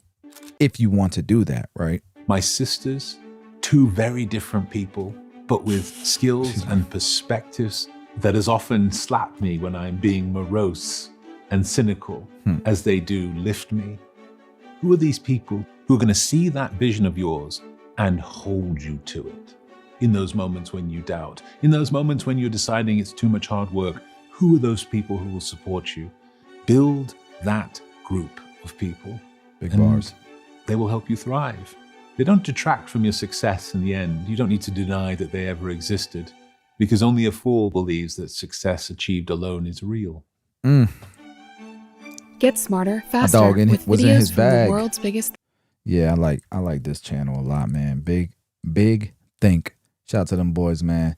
I gotta tell you, bro, like, you know, it's insane how the people that are in your life throughout your life, you know, they become key players in whatever. If you're a big dreamer, you have to walk that dream. Like, you have to represent that dream. People have to know this guy is up to something. And I can tell you, when I was a barber behind the chair at a shop, full time at my shop, you know, I met Nate, who was a school teacher and a football coach at that time. Today, he's a barber at one of my shops and an educator for Tune 45. And, you know, he's playing the part of a regional manager right now. We're continuing to grow, and his slice is growing. The pie is growing, so his slice is growing. A rising tide raises all ships. Then you had Dre. He was a walk-in, became my client. He was a general manager at Champs Footwear at the time, and he left Champs and worked full time for Tune 45 for my company, and now he's a partner in the company. I can go on and on and on. It's insane, man. Like, I was at the Orlando premiere, which is the biggest hair show in the world. I don't know if it still is, but it was at some point. And a childhood friend, high school friend, like I'm talking about a right-hand man, like we was in the streets together, you know what I mean? Like, he pops up all of a sudden, he's like, bro, I'm graduating barber school soon. I'm gonna be a barber. It's just crazy, man. It's you never know, bro. The right people will gravitate towards you if you give them something to gravitate towards. You know, the whole idea of moving silence, you know, that's true to a certain extent, but you can't be too silent. How you gonna build a team? They say your network's your net worth. They say it's not who you know, but who knows you and what you're about. Yeah, man, that was good. That was good. All right, Sam Altman. I want to hear his method for clear thinking, because entrepreneurs, you know, you guys know, it ain't easy to do clear thinking. And when you have somebody like Sam Altman, who's as successful as he is, I want to hear what his method is for that. Hopefully he's not like Tony Robbins, where he dives into a cold hole next to his house, cold plunges every morning. I can't do that. Tell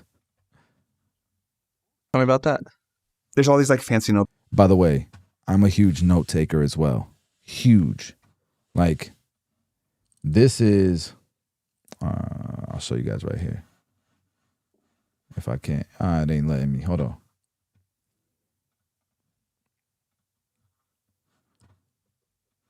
Man, what the hell? All right, never mind. I ain't gonna show you. But my iPhone notes, like, couldn't live without it. Notebooks in the world. Yeah. You don't want those. You definitely want a spiral notebook, because one thing that's important is you can rip pages out frequently, and you also want it to lie like flat and open on the table. And if you like open pages, you want them to like, you know, like be able to lay like this, whatever. You definitely want to be able to like rip pages out. I'm a big believer of like I take a bunch of notes and then I like clearly like rip them out so I can look at multiple pages at the same time. And I can like crumple them up and throw them on the floor when I'm done. Like when our house cleaner comes in on like a, whatever, there's just these pile of crumpled papers that I'm like, that's cool. Type my notes in or whatever on the floor. You definitely want like a kind of paper that is like good to write on, which is a feel thing, but most paper is terrible to write on. You want hard front and back to the notepad. And you also want something that can fit in a pocket. I was about to say that. I think the Uniball Micro 0.5 pen is the best pen overall, but the Muji point. Do you see how these guys at this level think? Alex Hormozy is like this. Sam Ovens is like this. These guys, my business partner Danny is like this. Like they know exactly what they want, how they want it, and it's important to them. Those details are important. That level of thinking for productivity is important, and it's interesting how outside of what they're saying, you can learn a lot. Success leaves clues just by the way people think, the way people speak, the order in which they deliver their message. And by the way, completely left field, but the microphone of this video, I don't see any mics on them. They have an insane boom mic, I'm going to assume, because that sounds really good. 3.6 or 0.37 in dark blue ink is a very nice pen for other reasons. So those are the two I would use, but I think this kind of notebook and one of those two pens is the right answer. And how many notes you're writing per day on that thing? I go through one of these like every 2 or 3 weeks. Oh, wow. So you're taking a lot of... Well, you can see how much I've ripped out. Like this used to have like 100 pages in it. So that's how you think about it. So you're going to basically take the notebook and then you rip out the pages. Pretty and you much. Don't have completed notebooks. I don't have completed notebooks. Wow. What inspired this? So I used to do this. I used to have a new page every day. A new page for every day. And I just put it in my pocket and then I get a new page. And then I put it in my pocket and get a new page. I might do this. I don't know if I could do a whole notebook, carry that around because I don't always have a pocket on me. But I can do a one page. But then it's going to suck to write in it. All right, let me just try this Sam Altman way. Where does this come from? Lots of trial and error. Many kinds of notebooks, many pens, many different systems. This one's really good. Another thing I've been thinking about when it comes to the influence of AGI on creative mediums is just the competence with the written word is going up so much. And here's what I mean. There's now, with Sora, you can create videos using text as the input. Yep. You can do that with music. You can do that with images. And that's a big change in terms of the influence of writing on our world. Again, for me, like writing is a tool for thinking most importantly. And I don't think that's going anywhere. And so I think it's really important that people still learn to write for this reason. In the same way that even if there's going to be like less traditional coding jobs, coding is a great way to learn to think too. So you should still learn to code. So when you say it's important that people learn to write, what does that mean? What it means to me is that I've figured out this tool to think more clearly. Now, if there's a better way to think more clearly with AI, great, I would switch to that. I've definitely not found that yet. When you're sitting down to write and you're thinking about creating a focused state, what is it that you're doing in your process to really create that? I used to think I got to get in the perfect place and I got to set a time that I'm going to go to this coffee shop and put on my noise canceling headphones and I'm going to be in writing mode. And now I will take any 11 minutes uninterrupted that I can get, sitting in the back of a car, laying in bed, whatever it is. I mean, if I do have if I had a perfect thing, it would be Saturday morning with a cup of coffee and nothing scheduled. And that is great. If I got to sit down and if I have to write a long thing, I will try to set that up.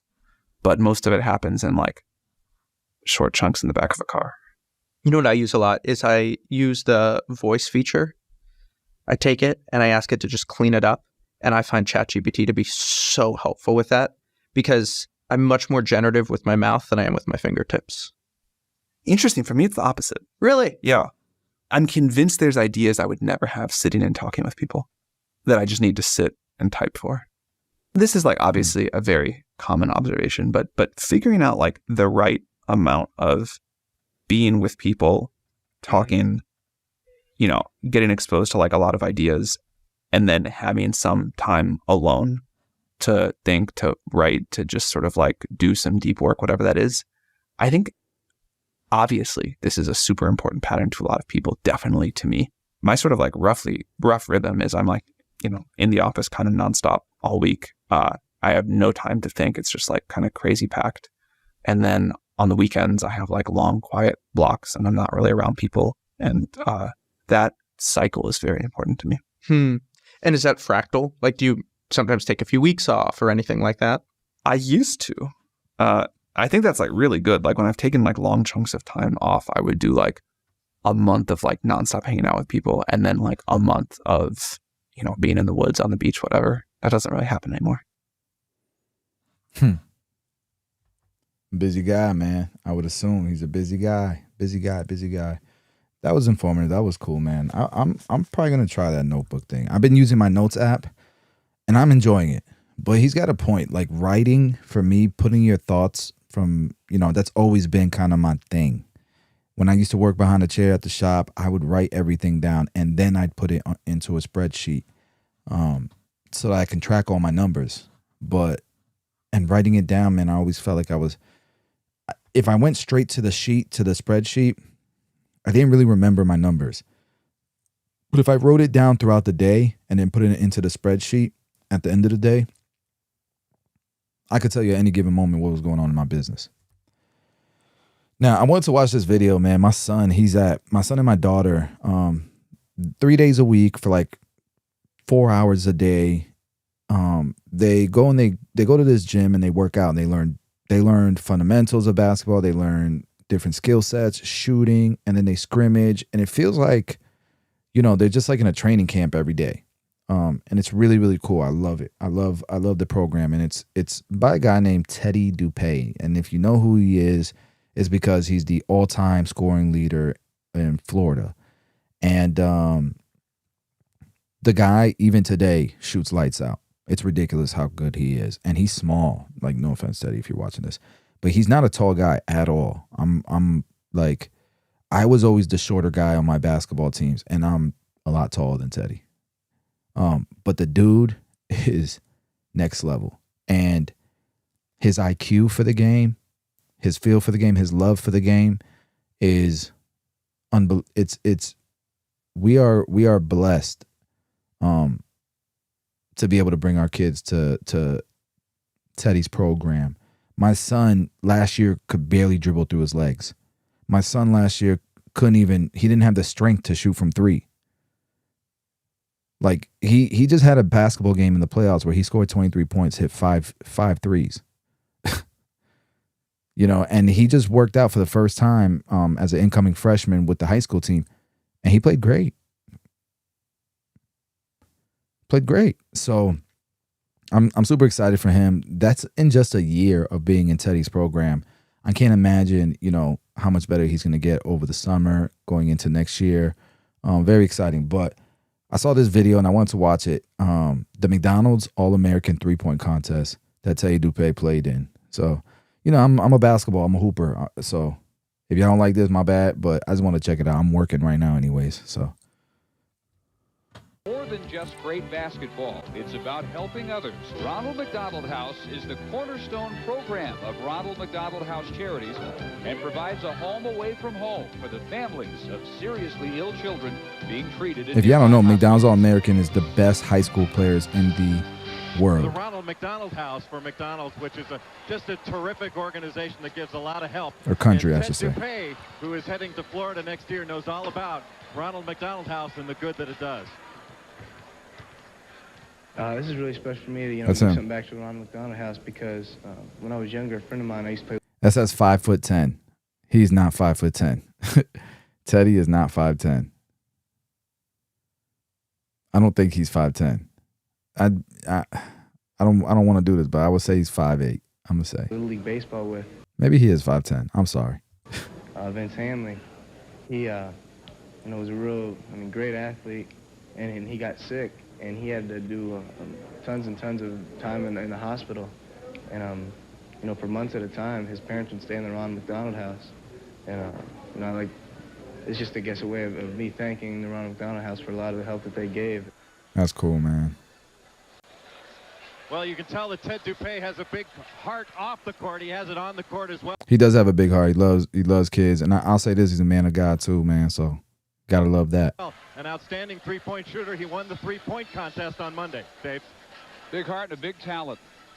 And Dave, when you think of it, 4 years at five-star camp, he was the MVP the last year, but his high school coach was Frank Morris, who coached Billy Donovan at St. Agnes, who obviously is the Florida coach. So the little connection. That completes that circle rather neatly, doesn't That's it? crazy. I didn't know that. Dupay out of Cape Coral. You see those eye-popping numbers he put up at Mariner High School this year. Mike Miller. Guys, he averaged 41 points a game. 41 points a game, and this is against elite high school players. I think he has the record for a state playoff game where he scored 70 points in a game. And look, that's Mike Miller. Oh, Mike Miller's from Mitchell? I didn't know that. Oh, no, that's not the Mitchell I thought. 6'8". He averaged 30 and 11. You know, Mike Miller was a beast. First ever selection from South Dakota. Also headed toward the Donovan program in Gainesville. Power forward in size, 6'8", 210, can handle it like a point guard. No question where Dupay will spend his time at 5'10", maybe. That may be a liberal 5'10". And if you like to shoot threes, you're some changes from what you're no doubt definitely a liberal used to. 5'10". 20-minute halves. And we'll start with an alley-oop from Dupay. Dog East team led by Mighty Dog, who has since become Superman, Michael Jordan. He took 19 shots and hit 13 of them, ends up with 30 points. The game came down to the final 11 seconds, and Michael hits both ends of a one-on-one. The East wins 96-95. Last year, the 20th anniversary of the McDonald's All-American game, fans across the country were asked to vote for their all-time All-American team. A pair of MJs on that roster, Michael Jordan and Magic Johnson. Is there another MJ out there this year? Let's take a look at the East squad. Ronald Curry, a sturdy 6'2", 200-pounder, comes out of described as having no conscience. Mariner no conscience. Dupay, a 5'10", 175-pound shooting guard from Cape Coral, Florida, will play for another gunner in college. Billy Donovan, the University of Florida. Dupay will shoot from anywhere, averages over 40 points per game. He could be Florida's all-time prep school scorer before his high school career is done. Capel will go to North Carolina rather than Duke. Mitchell High in South Dakota, of St. Patrick High School in Elizabeth, New Jersey. 6'9", Al Harrington. 235-pound forward. Al I thought he was going to actually play, though. Park, Illinois. Spaghetti is developing. ODU. How about this for a nice little finish? Prisabella. And pulled away by Vincent Yarbrough from Cleveland, Tennessee for the East. 3 in a row by Gad Zurich. Wow. The pediatric cancer research, the United Negro College Fund, others that benefit from this. That's fire, bro. Got to play in the McDonald's All-American game. I didn't know that. Past Chris Corchianti, the former North Carolina State star, the all-time scorer in Florida history. 41.4 per game, a high of 70. That was in a playoff game. 70 points in the playoff game. And he's actually made some nice little passes. 7 in our first half. Running and gunning in Norfolk, Virginia, the West by 3. Patterson from Cincinnati. For a three-point contest, got a minute time limit, so you got to get cracking there. 5 stations, 5 balls apiece, and the first 4 count as 1 point, and then the big one. The money ball counts for 2 points. And our contestants, Dick Vitale. Well, I'll tell you the 3 finalists. We take a look right here. Jeff Beauchee, an outstanding shooter. He'll be going out to Kansas. They're going to love him in Rock Chalk Jayhawk land. Corey Maggette, that's right. Maggette from out of Illinois. Corey Maggette, I remember him. Baby. Michael Kay's going to love this kid. And Teddy Dupay, he can flat out shoot it. Going out to Florida, playing for Billy Donovan, who certainly can shoot the rock. As you take a look at Teddy Dupay, a big-time scorer in high school. Comes out of Cape Coral, Florida. This kid can flat out score. How can he score, Dave? Think about this. He became the all-time scoring leader in the state of Florida. He broke Chris Corchiani's all-time record. Shot 52% from the field this past Here we season. go. Let's take a look at his form. Teddy Dupay. Can I say something real quick? The only thing with Teddy that I don't know that I would ever be able to match him in his coaching. He's a great coach. I wish I had his coaching when I was younger. And that kind of came off wrong. But what I mean by that is when he shoots a jump shot, he jumps. I don't know if I could ever do that. it's not easy to me. Like, it's easier for me. I still jump, don't get me wrong, but it's not very much off the ground. It's not that much off the ground. But I've never seen anybody shoot at such a high clip like Teddy Dupe does. But then I look at shooters like Steph Curry, and I don't feel like he shoots very high either. Am I tripping? Does Klay Thompson shoot very high? I don't think so either. And those are the greatest shooters of all time. But Teddy shoots. He jumps when he jumps high when he shoots. I feel like, and he has unlimited range. Unlimited range. It's insane. First time around, he had 15 points in that first round. Damn, missing him. I've never seen him miss so many threes in real life today in his 40s. They're going to love him with the Gators. They got a great recruiting class coming in. Also, another guy here by the name of Michael Miller from out of Dakota is going to be going. That's right, he'll be going to Florida. Pretty good form by Teddy, too. Yeah, he's got that stroke. He's been practicing all his life in the driveway, shooting jumpers from the time he was born, practically. Born with a hoop, baby. That's it. Look at him filling it up. Nothing but nylon. Tickling the twine. And he's got one more rack to go. The final rack, he's at 13. Right now, he's smelling the gold trophy. He wants the gold trophy. Look at this kid shooting the rock. He can shoot the rock, Dave. Last shot, money ball is good. Yes. 18. Teddy Dupe. 18 points. I'm not gonna lie, in person, I think he might miss 3 times. But it's the McDonald's All-Star game, right? Like, it's just a nice arc. Good follow through for you young kids. Got to follow through, got to get that backspin, got to square your body. Scored 18 big ones. Teddy Dupe, the 5'10" point guard. Next guy is Corey Maggette. Down and out. Here, the money ball's next. He's got to have this one, and that's not going to do it. He's going to finish at 17. So Ted Dupe is the winner of our three-point shooting contest. Yeah, Teddy Dupe is going to get the gold trophy. The McDonald's three-point champ, baby. He's the champ. He's going to go home with the gold trophy. Oh, they're going to love him in Gainesville, Florida. There he is, the little guy, Teddy Dupe. the little guy. And it's no wonder. Yeah, see, he's short. Consider him the best pure shooter in the class of '98. Teddy Dupe was the winner. He had 15 of his 20. Nah, he wasn't just the best pure shooter. Y'all got to see this.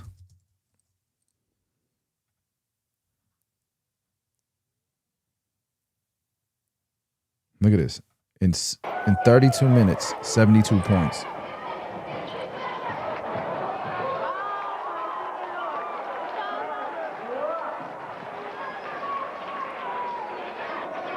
That's him with the ball right there.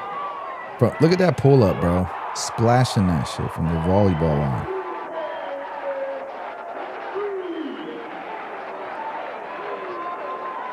I love that shit, bro. I love basketball. I miss it, man. It's one thing, man. Basketball. Miss that shit.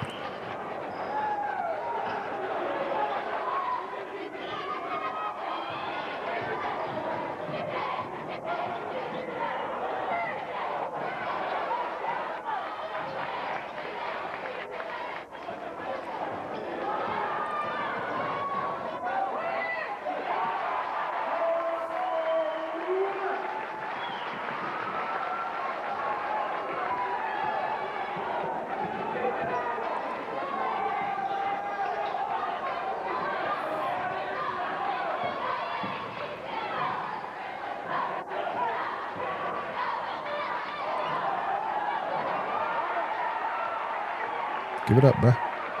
Give it up, bro.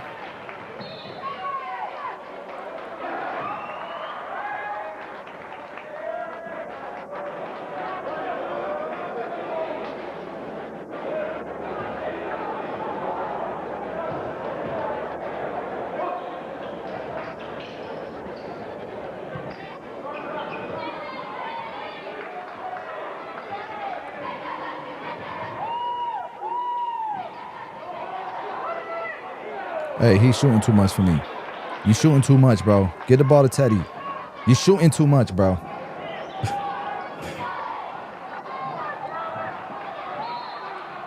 Just feed the hot hand, bro.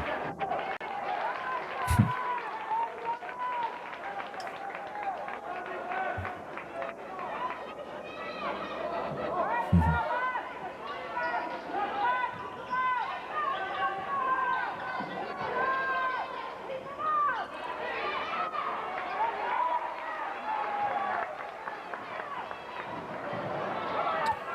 right. Anyways, y'all can go watch this on your own, man, if y'all care. But 70 points in a playoff game, crazy work. In 32 minutes, crazy work. All right, I want to hear how Elon Musk thinks. We looked at Sam Altman. I want to see how, some of this logic from Elon. Let's hear it. What is the most important thing that explains Elon Musk's success? What connects philosophers like Descartes and Aristotle with some of the world's greatest entrepreneurs like Peter Thiel and Chamath Palihapitiya? The answer is first principles thinking. Let's get into it. First principles thinking. Welcome to the Rational VC YouTube channel, where we discuss all things building and investing. My name's Iman, and on this channel, we do short videos breaking things down from first principles. In this video, we'll talk about how some of the world's most successful people think about and break down problems, and we'll deep dive into how these greats action that type of thinking, namely through a methodology called hypothesis-based problem solving. Aristotle defined first principle thinking as the first basis from which a thing is known. Now, what does that mean? Well, this essentially just means the most basic component parts of a problem, or the foundation. Descartes, a famous French philosopher, also talks about this phenomenon. A theory known as Cartesian doubt emerged from Descartes' thinking. This theory is all about intellectual skepticism. In other words, questioning and being very doubtful of one's truest beliefs. Now, putting aside the religious connotations of this element, the fundamentals that Descartes was talking about are similar to how some of the greats today think about their problems in an intellectually skeptical manner. In his world-famous 1644 book, Principles of Philosophy, Descartes famously said, "I think, therefore I am." This quote is precisely linked to some of the theories that he was speaking about with relation to first principles thinking, because Descartes would systematically doubt everything he could possibly doubt until he was left with what he thought as purely indubitable truths. Now, why don't we discuss what this actually means in today's modern society? Elon Musk is a great example of someone that uses Descartes and Aristotle's philosophies in how he tackles problems today. In 2002, Musk began thinking about sending rockets into space. This was the dawn, the creation of SpaceX. But Musk ran into a problem straight away. James Clear, the author of Atomic Habits, talks about this in one of his posts about first principles thinking. He explains how Musk went through a series of challenges when he was setting up the precursor to SpaceX. The major challenge that Musk ran into right off the bat was that the price of acquiring, the price of purchasing a rocket was astronomically high, $65 million to be exact. So, given that this was a challenge, he began to rethink the problem. Musk famously said in an interview, "I tend to approach problems through a physics framework. Physics teaches you to reason from first principles, not by analogy." So he decided to look at the first principles. He reasoned that the building blocks of a rocket were aerospace aluminium alloys, plus some titanium, copper, and carbon fiber. Then he asked himself, what is the value of these component parts on the commodity market? It turned out that the component parts, the materials of a rocket, only made up to 2% of the price of a rocket. So Musk, being Musk, decided to create a company called SpaceX to therefore create a new rocket at a much more reasonable price. And as James Clear explains, within a few years, SpaceX had cut the price of launching a rocket by 10 times, and all while still making a profit. Pretty impressive.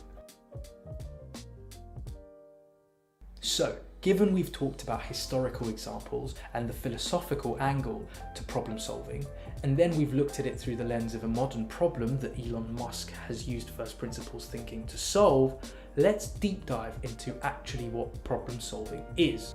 Complex problems tend to be very ill-defined. They tend to be problems that have no real structure around them and that are complicated to understand. This is particularly prevalent in the business world, especially as things become more complicated and technology makes problems in the business world far more niche and difficult. So what do you do when you've got an unstructured problem? Well, you apply first principles thinking. But what specifically within first principles thinking can you apply? Let's talk about the hypothesis-based problem-solving methodology. Consultants like myself tend to use this approach quite often, given the complex and abstract nature of some of the problems that we tend to tackle. The first is the situation, and that leads nicely onto the second thing, which is the problem. The situation is a succinct description of where the problem lies and the current circumstances that surround that problem. The problem statement should emerge from this situation, a well-defined, short, succinct problem that may not be articulated by anybody else in the market, i.e., the person that thinks they have the problem may not have actually targeted the problem correctly. The key characteristics that can really help the problem solver tee off their approach right off the bat are: the problem should be measurable, it should be fairly specific, it should have some notion of an action around it, and it should definitely be time-bound, i.e., there is a specific amount of time in which the problem needs to be solved. The specificity of the problem is important because there should be no room for interpretation around the problem. Musk's problem was very specifically based on the cost or the price to launch a rocket that made it inaccessible to other players in the market. It was measurable in the sense that he could define the exact parameters of cost attributable to each component part of building a rocket. And it was action-oriented in the sense that he wanted to make them cheaper, so that he then created SpaceX. And why did he want to do that? Well, he's kind of a crazy guy, but he wants to take us all to Mars. Now, what Musk didn't necessarily have was a time-bound feature to his problem statement. Why? Well, we don't really know, but what we do know about Musk is that he likes to make a lot of aggressive and forward-thinking pledges about when things will be done. For example, Musk has repeatedly made statements about where Tesla would be 2 or 3 years down the line that have tended to fall short of his ambition. But that's just me speculating, and it's not necessarily the case. It may very well be the case that Musk had an internal plan to have a timeline to him launching rockets and getting us all onto Mars.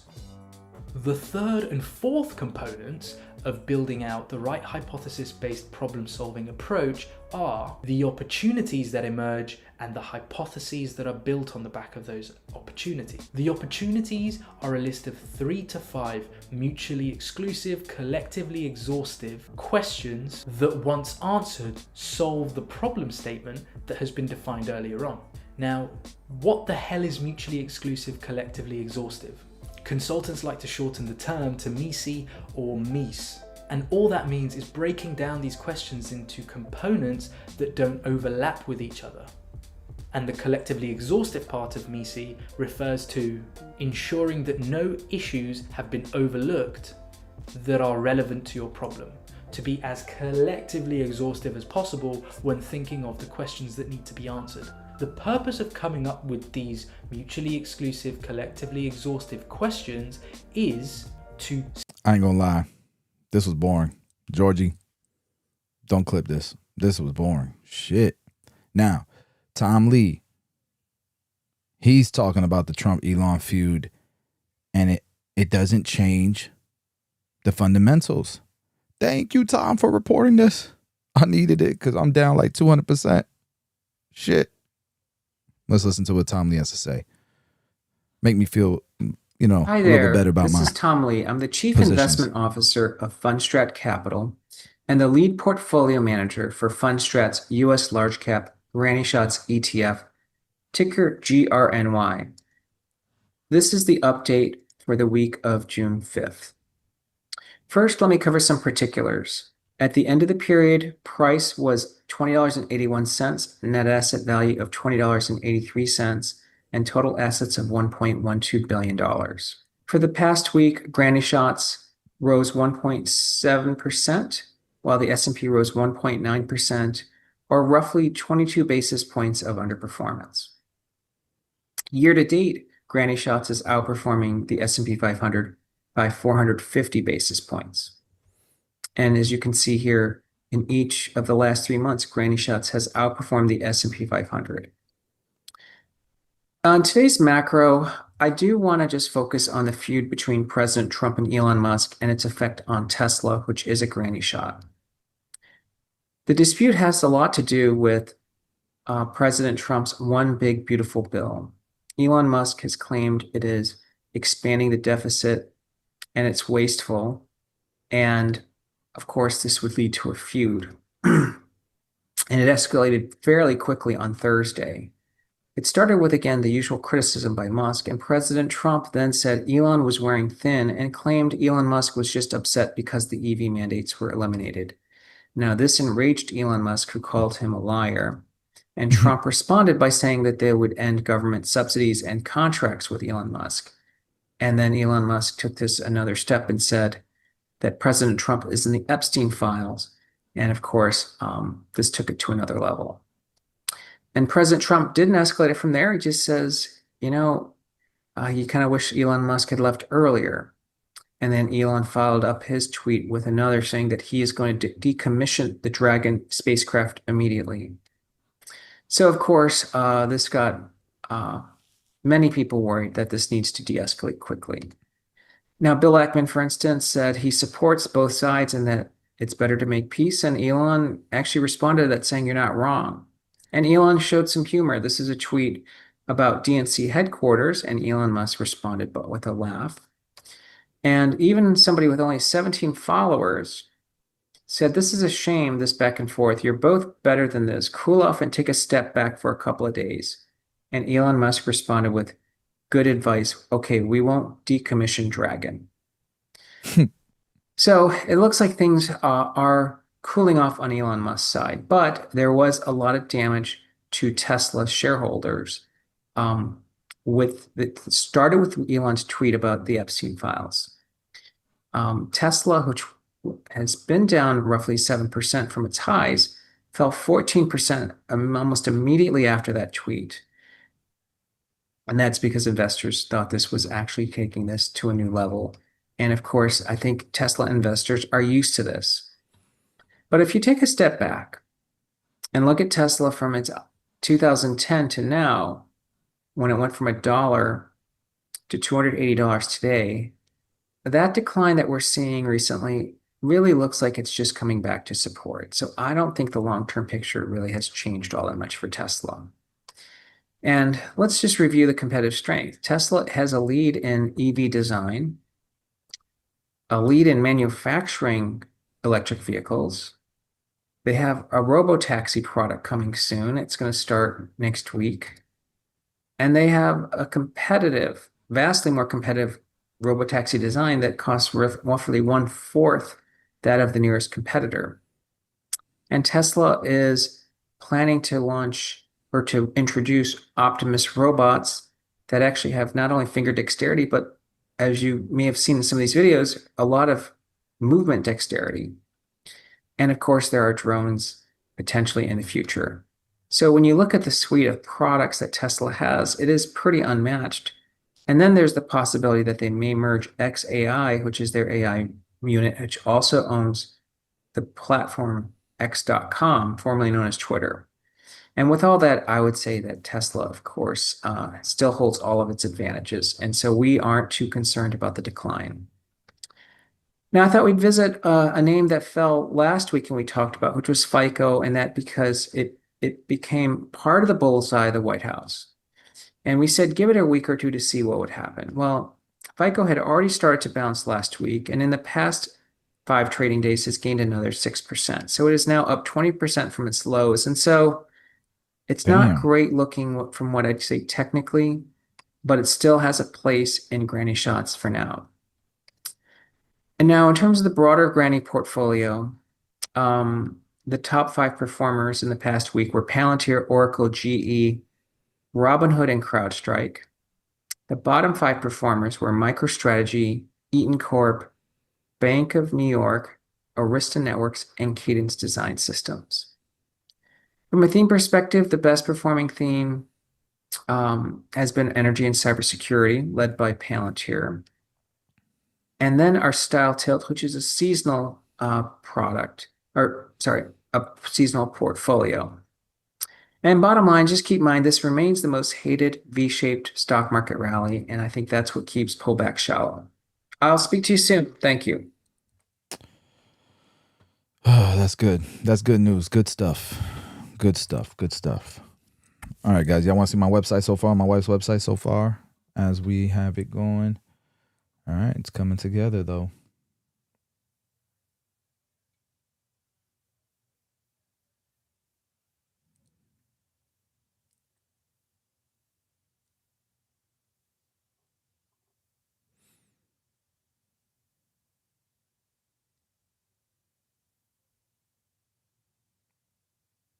Meet the founder. Yep. I'm almost done. Almost done.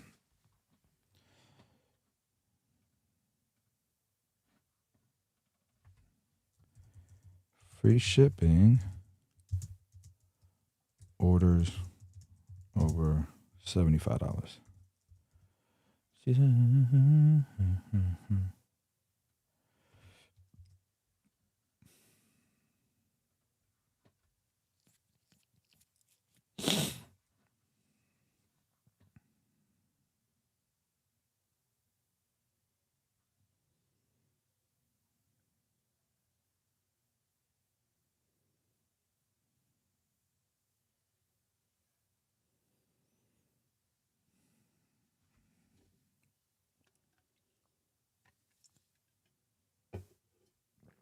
I'm a dog, I'm a mutt.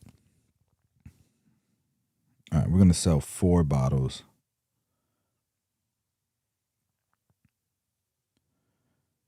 We're going to do 4 bottles times 25 times, let's say 20% off. So 4 bottles for $80.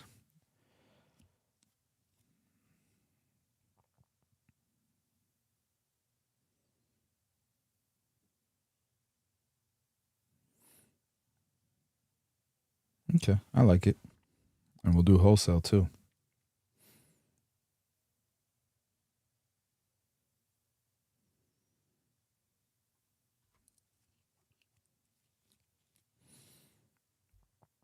That's up our wholesale account.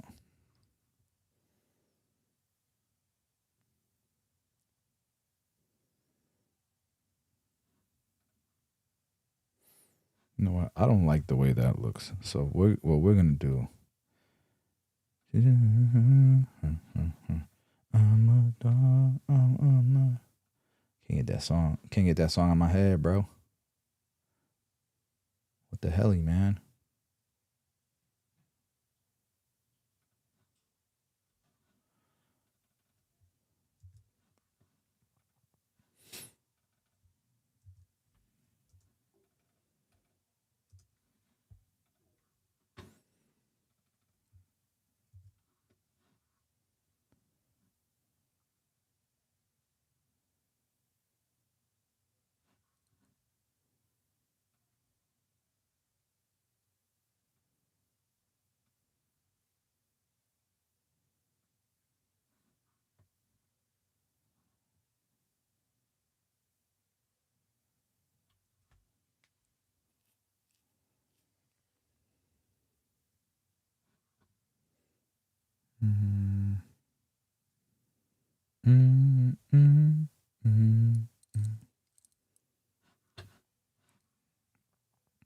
I hate doing this stuff, by the way. This is the stuff you don't really think about much. You don't really think about it, but you should, you know.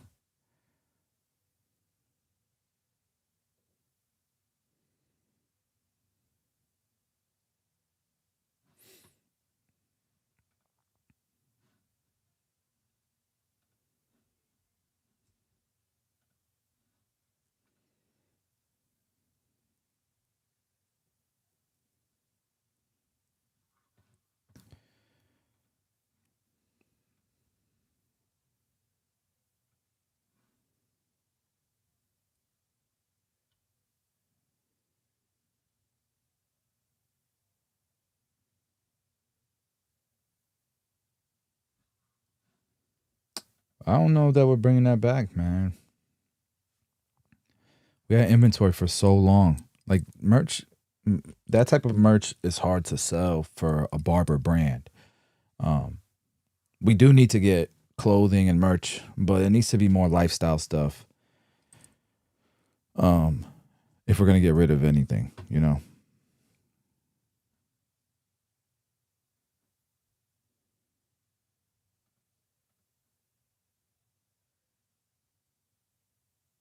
They're lying. How money does buy happiness? Let's check this out. You're happier having more money? Yeah. Yes. At what point would you say the money kind of has a diminishing return on your happiness? I don't know. Somewhere like, these are kind of cheeky questions, but because this will get a lot of hate. I don't know. Like when you start earning 50,000 to 100,000 a month, most things are pretty good in terms of like you can do almost like the economy is not built for people who the economy is built for people who earn 75 grand a year. So everything's priced for 75 grand a year.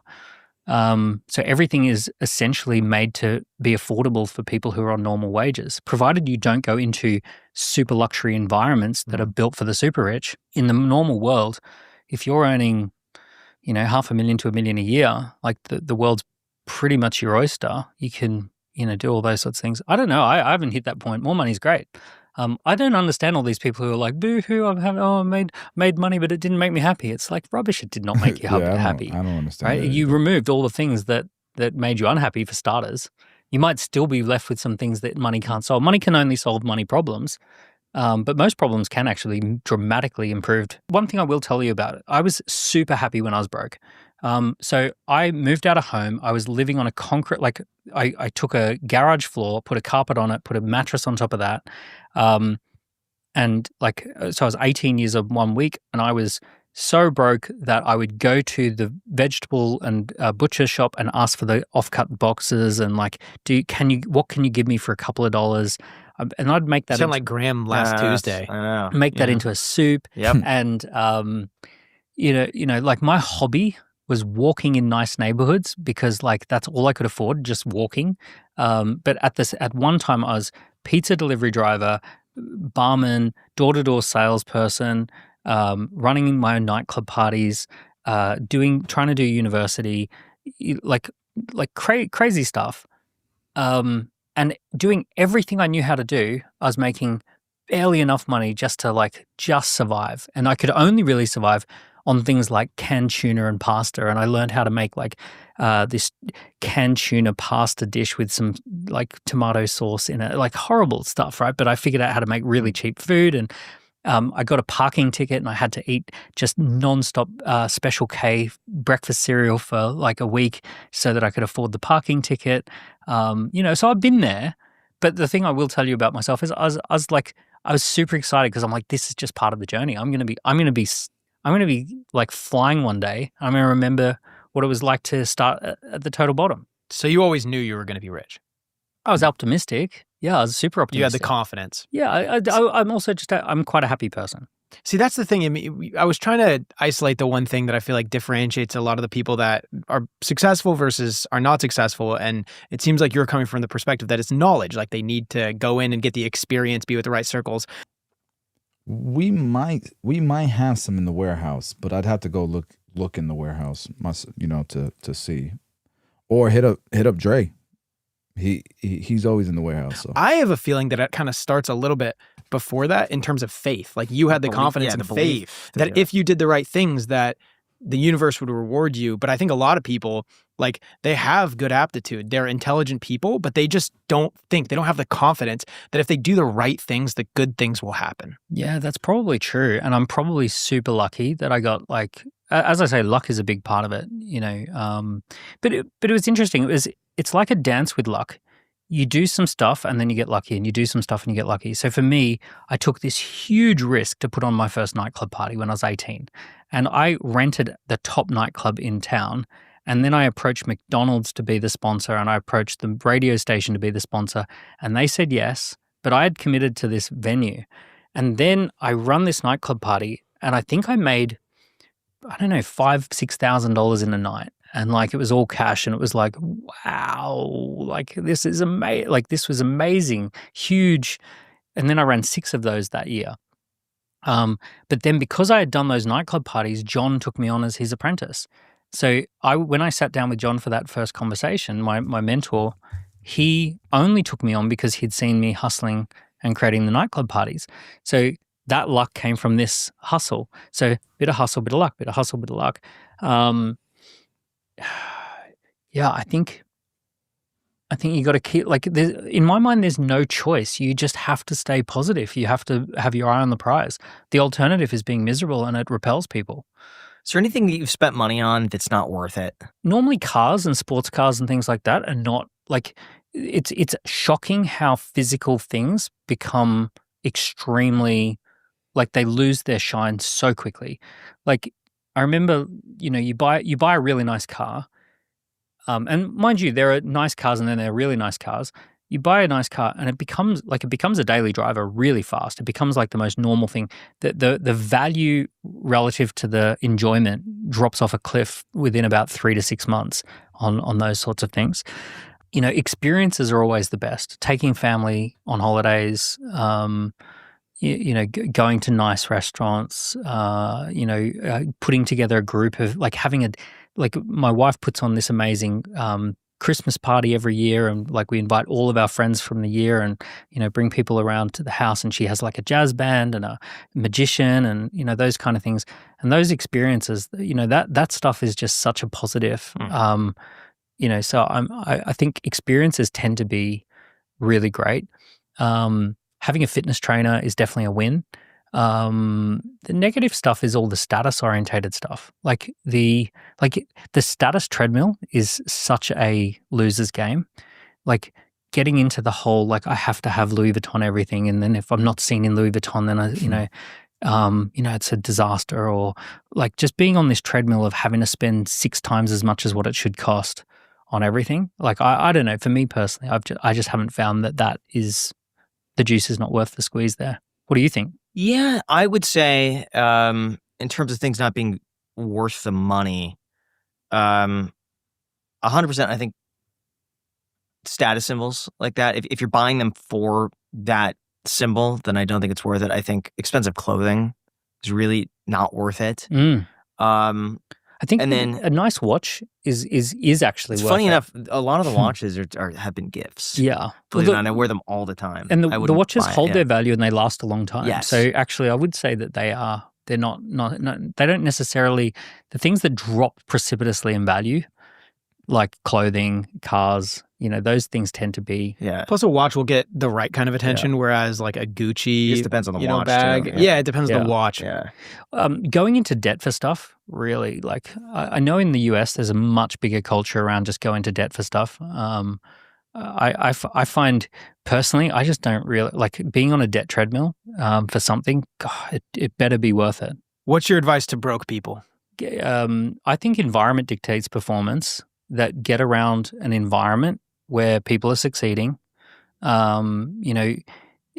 want to be around an environment where being disciplined around money and earning and success is the norm. When I was in my 20s, I got dragged along to Latin jive dance classes. And I felt so embarrassed.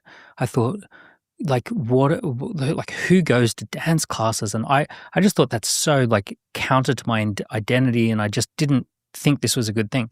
But as soon as I was around this group of people who go dancing, suddenly dancing was the most normal thing in the world. And I ended up doing it for 3 years and becoming quite good.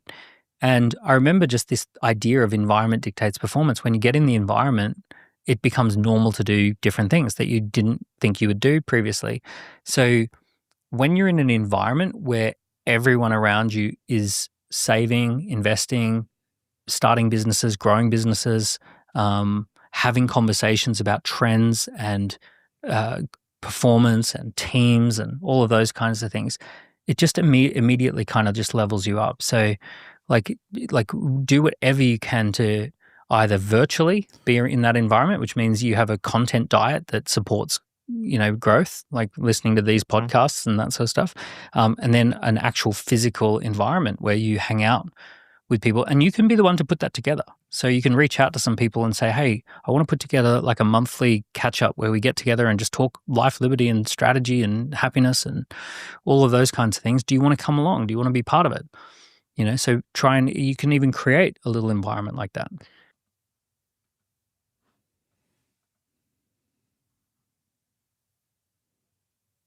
Yeah.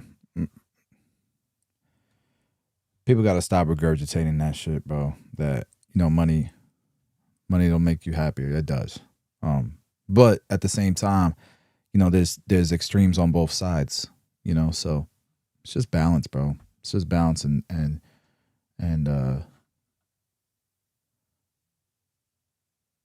doing things with purpose, right? Being purposeful, being intentional, and then you'll be all right. Let's check this out. If you can, so long I became that person. Bob Proctor.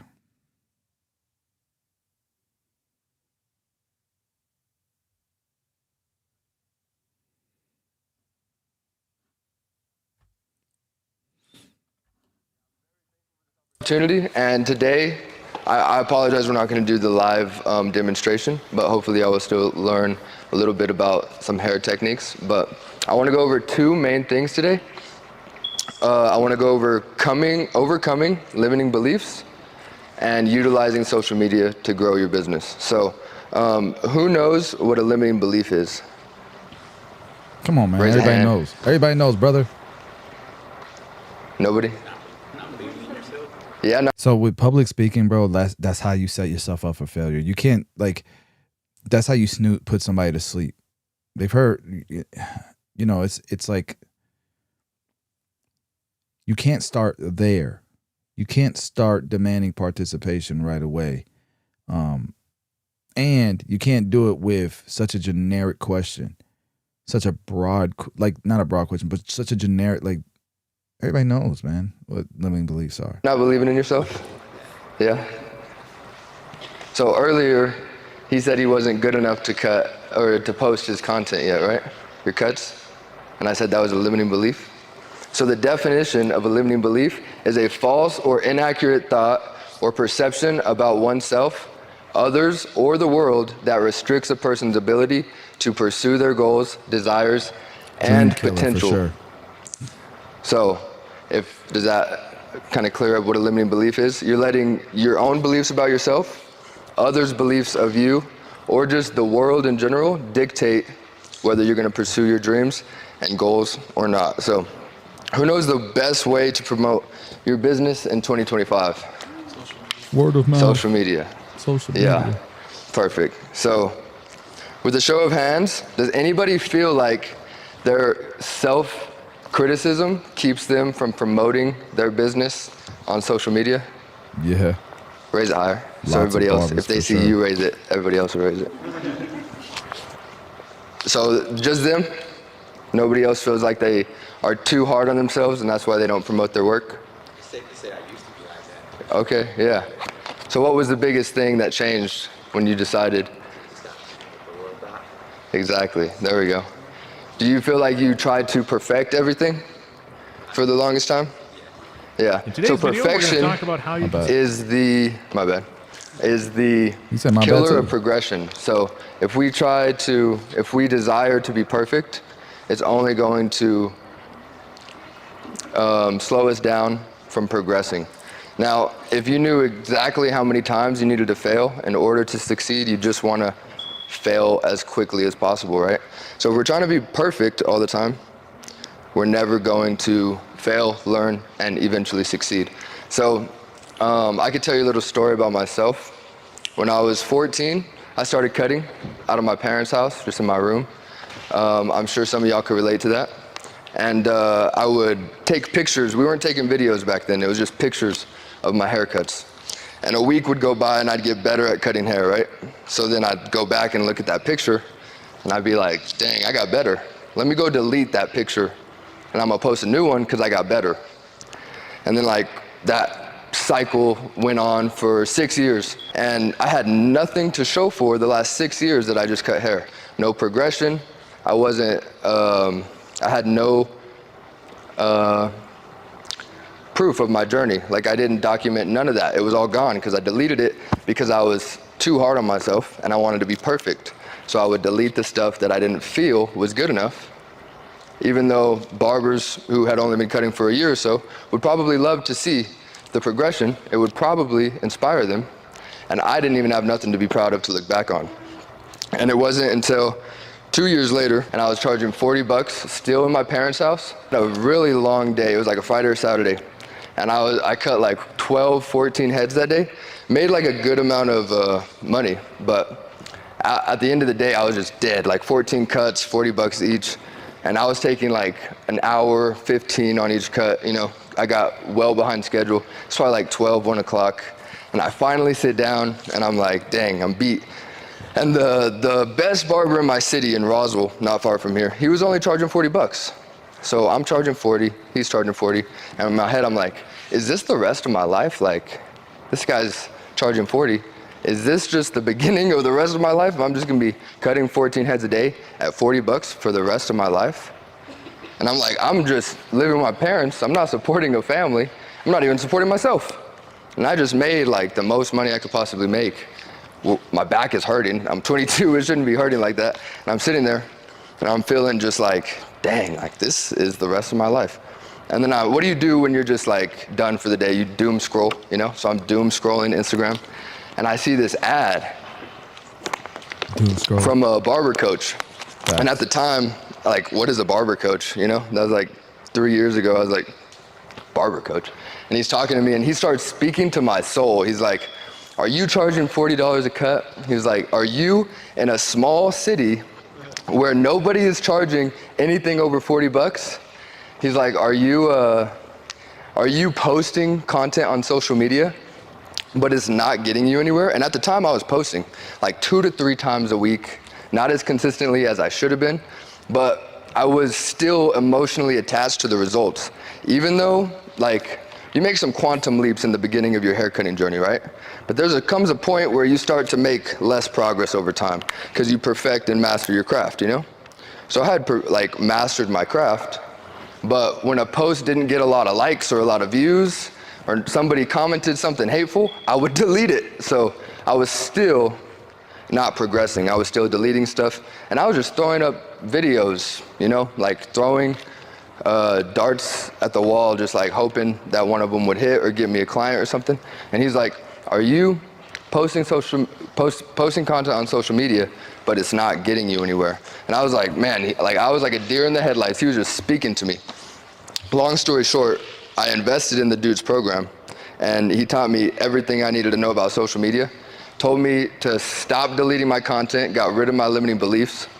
And in that year, I went from $40 a cut to $100 a cut, grew my Instagram like 10K followers, 20K followers on TikTok in just 1 year.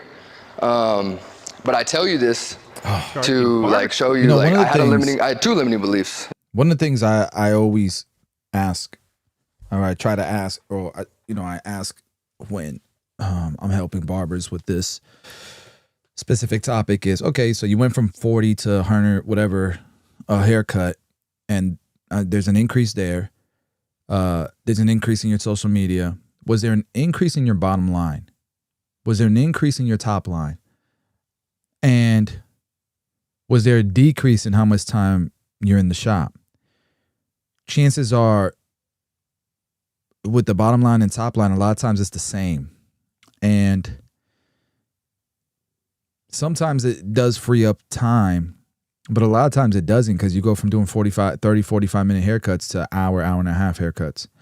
I've seen it so many times where, how come we just talk too much about the haircut price? Who cares?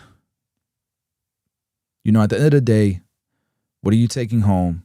And after you've exhausted all the efforts to increase your bottom line, then it makes sense to push that button and increase your prices, right?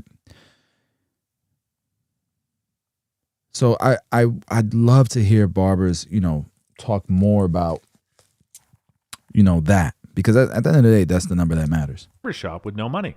Before we start. Whoops, wrong one. It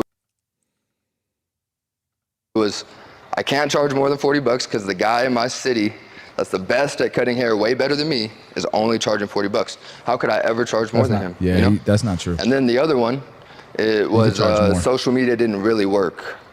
Like, I'm posting, but it's not getting me clients, you know? I would just post for self-gratification, hopefully get some likes and views, hopefully get somebody to hype me up, you know what I mean? I was posting for all the wrong reasons. And then he taught me how to actually post videos that would convert into clientele. We're in Clovis, New Mexico. This is a small city, right? Pretty small. Has anybody ever told you that you couldn't do something you wanted to do with your business because you are in a small city? Yeah, a lot of people think that. It's not true. Said, are you the only best barber there is because you're the only barber there is? Wow. It stuck into my mind, you know what I'm saying? Yeah. I am from a small community, and I was like, damn, I wonder if he's right. But I ended up moving out of my comfort zone, and I found my potential at that time, and I was like, oh man, you know what I mean? It held me back though for a second. I was like, man, am I good? Or am I just the only barber that's out here and it makes it look good? You know me? Yeah. I could definitely say I had that, I guess. You had an advantage. Right. But like I said, when I went somewhere else, somebody else saw potential in me, and I was like, cool. Like, it wasn't just his comment that he made.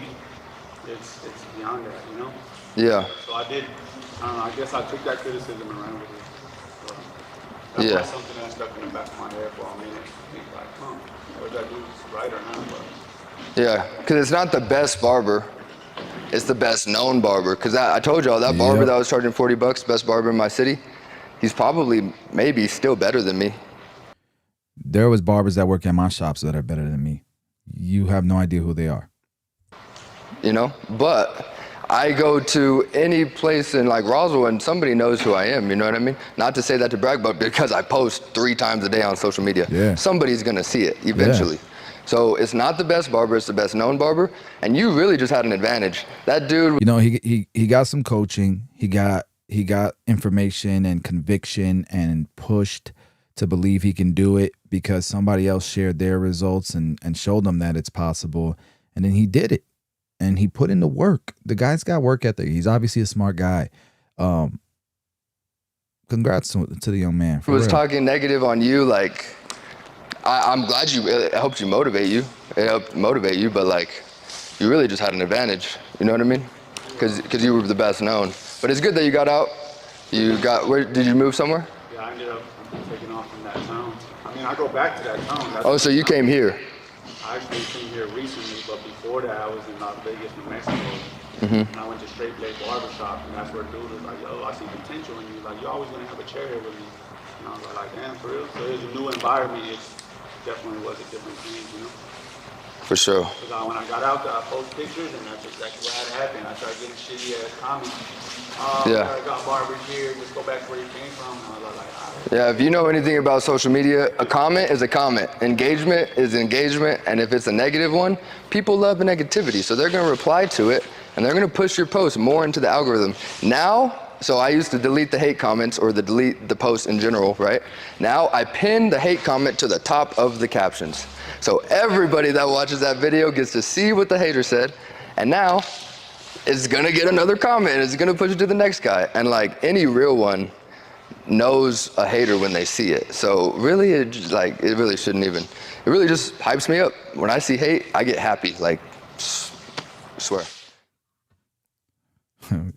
I don't get hate. I want to see. I've heard that before. When I get hate, I get like it's people who ain't talking about you. Nah, I don't like the hate, bro.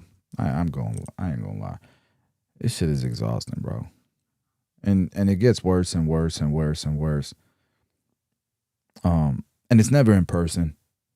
It's never in person. And it's always from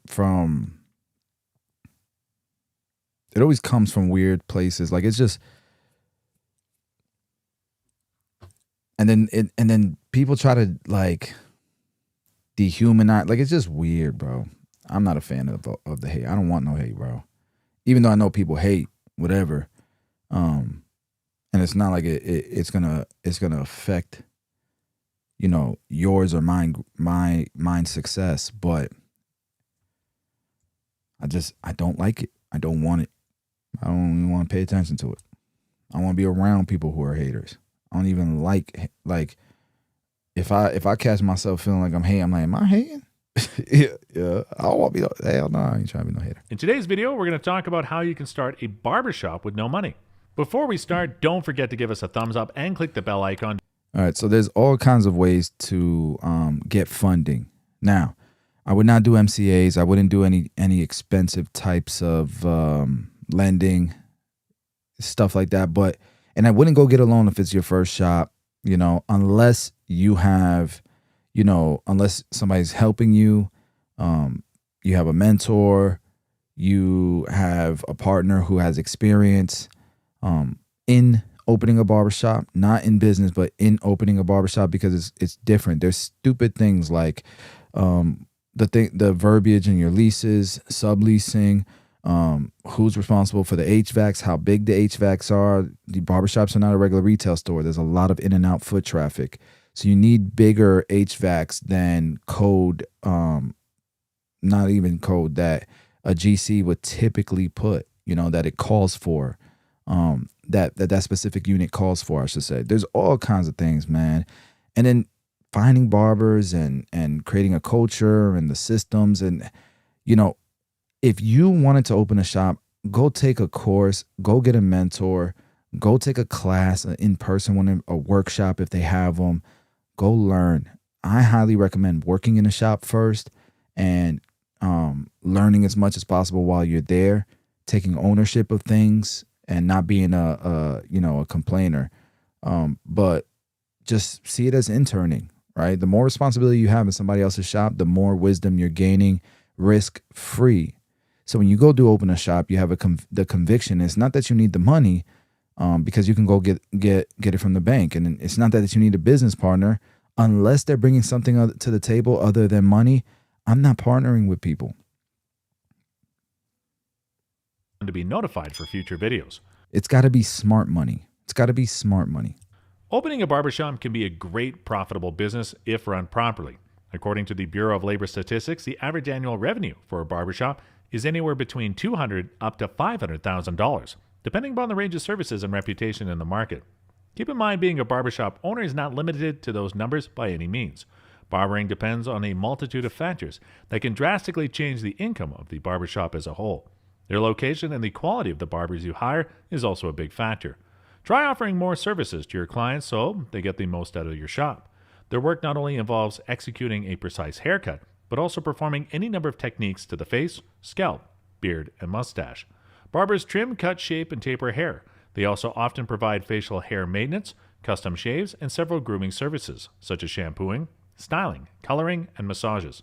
Some barbers even provide services such as applying hair tonics, applying cosmetic preparations to the skin, coloring, bleaching, or straightening the hair, and forming head caps for wigs or hair pieces. The equipment for a barbershop includes clippers, trimmers, edgers, shears or scissors, combs, disinfectant supplies, straight razors, hair dryers, styling products, and barber chairs. In this video, I will give you 3 options you can use to finance your barbershop if you do not have the required startup capital. Before you consider applying for any type of loan as a startup, you need to make sure that you have a good credit score.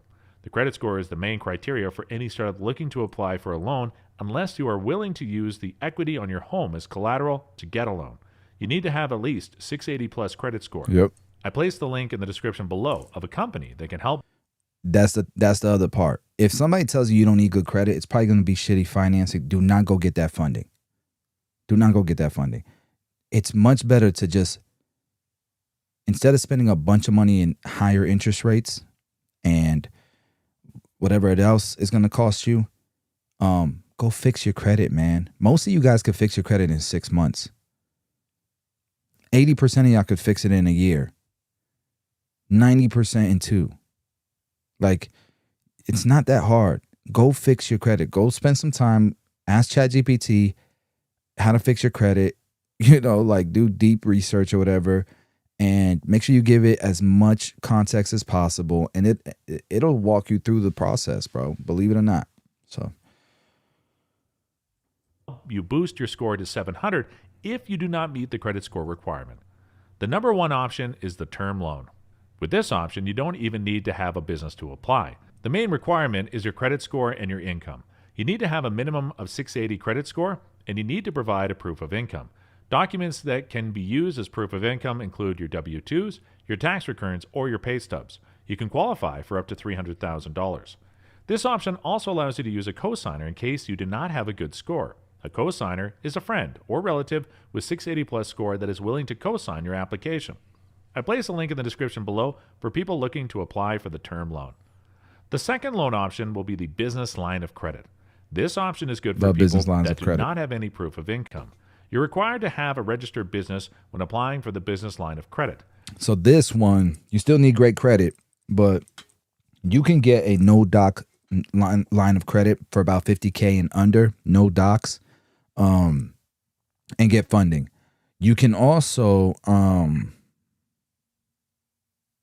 and depending on the economy, sometimes it goes up to $100K, no docs, which means you need no tax returns, nothing like that. It's just going to be verbal plus run your credit. I have business lines of credits that literally the same day approved, just a credit check, $50K. Crazy. You're also required to have a good credit score. And for most of y'all, you can open a shop with $50K, right? Or at least 680 plus. You can qualify for up to $150,000 business line of credit. I place a link in the description below for people looking to apply for a business line of credit. Another option is to apply for equipment financing. Equipment financing loans are among the top loan program for people looking to buy new or used equipment for their business. In fact, this type of loan comes with borrower-friendly repayment terms in most situations. These loans do not require external collateral, as the equipment itself serves the purpose. This means that the bank can repossess your equipment if you stop making payments on the loan. Because of this, these types of loans are typically easier to obtain because there's a safety net of sorts for the lender. A startup can qualify for up to $50,000. Experienced businesses can get a lot more than that. Most equipment financing loans require putting down 10 to 20% of the equipment cost. I place a link in the description below for people looking to apply for equipment financing. So guys, this completes the list of 3 loan options you can use to finance any new business venture. The good news is that you can apply for all these 3 options simultaneously and get the maximum loan amount possible. See you in the next video, and until then, keep smiling. Yeah, so look, man, if you have, usually money's not the issue. It's just experience and wisdom. And so if like for me, I will, if there's a slam dunk deal in my face, I'll go get it, man. I'll go get the money, regardless if I have it or not, because I know I'm going to be successful at it. I have 200 barbers on the waiting list that want to work at Headlines. We got to open more locations. The Tomb 45 shop is opening up in the next month or so. Super excited for that. So yeah, man, all good stuff. All good stuff. All good stuff. So since we've learned how to get the funding, let's see what this person has to say about the truth about running a barbershop business. Out of all my businesses that I have, the one that I would say most people would be the happiest with is probably the barbershops. If you're interested in opening your own barbershop, this video is definitely for you.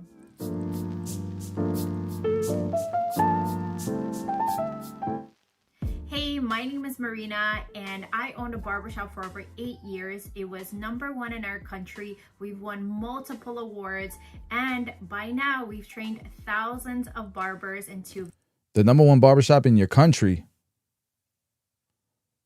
in Toronto. Very successful careers.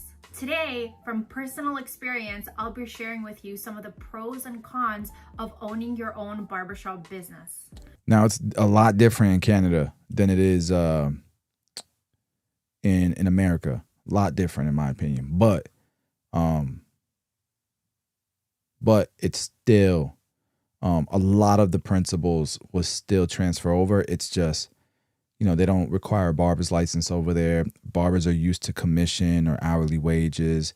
Here, most barbers are used to booth rent, depending on the state you're in. Some states make it illegal, so they're used to commission.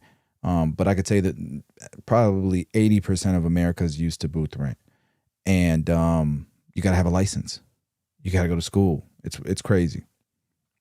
So make sure to follow this channel for more information and videos like this. So the first big pro of having a barbershop business is the fact that haircuts are always in demand. Whether it's recession, whether the economy is booming, no matter what is happening, everyone always needs a haircut. So whenever someone thinks about opening a business, the number one question they always ask is the service or product needed.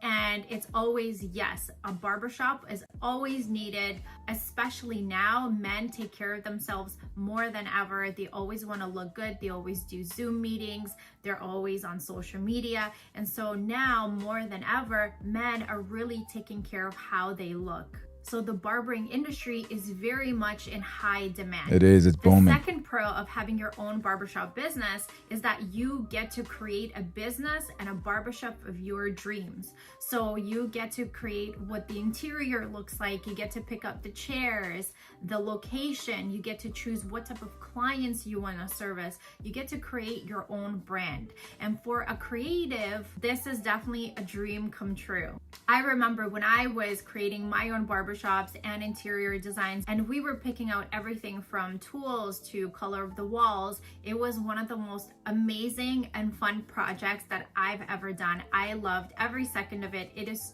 so much fun building something that you own from your imagination and making it come to life. The third pro of having a barbershop business is that you are creating an asset. An asset is something that generates you money even while you sleep. You don't have to be there. And so by having a business, there are so many benefits. You get to create your own schedule. You get to live life on your own terms. You get to decide what type of services you provide, who you hire, who you have on the team. And just having that freedom to take a day off without having to ask anyone for permission. It's not even that. Barbers in the States get that whether they own the shop or they work in the shop. Legally, they do. They should. But it's also the fact that you still make money whether you're working or not because you own the shop. The business produces cash flow. There's a business behind every chair. But the barbershop is also a business with businesses inside of it. And the barbershop business still makes money regardless of your business at your station is producing. Is the most amazing feeling. Something that doesn't really happen in suites, right? The next pro of having your own barbershop business is, of course, money. The better you run the business, the better you build your team, the more money you will make. Moreover, you get a huge tax benefit. So I'm not going to get into taxes. However, just know that if you have a business, you have a huge advantage over some. All right, guys, I can't finish this video today. Thanks for hanging out with me on this live stream, though. I got to go pick up my kids from basketball practice. I will see y'all tomorrow. I'm going to go live stream every day on this channel because I like to.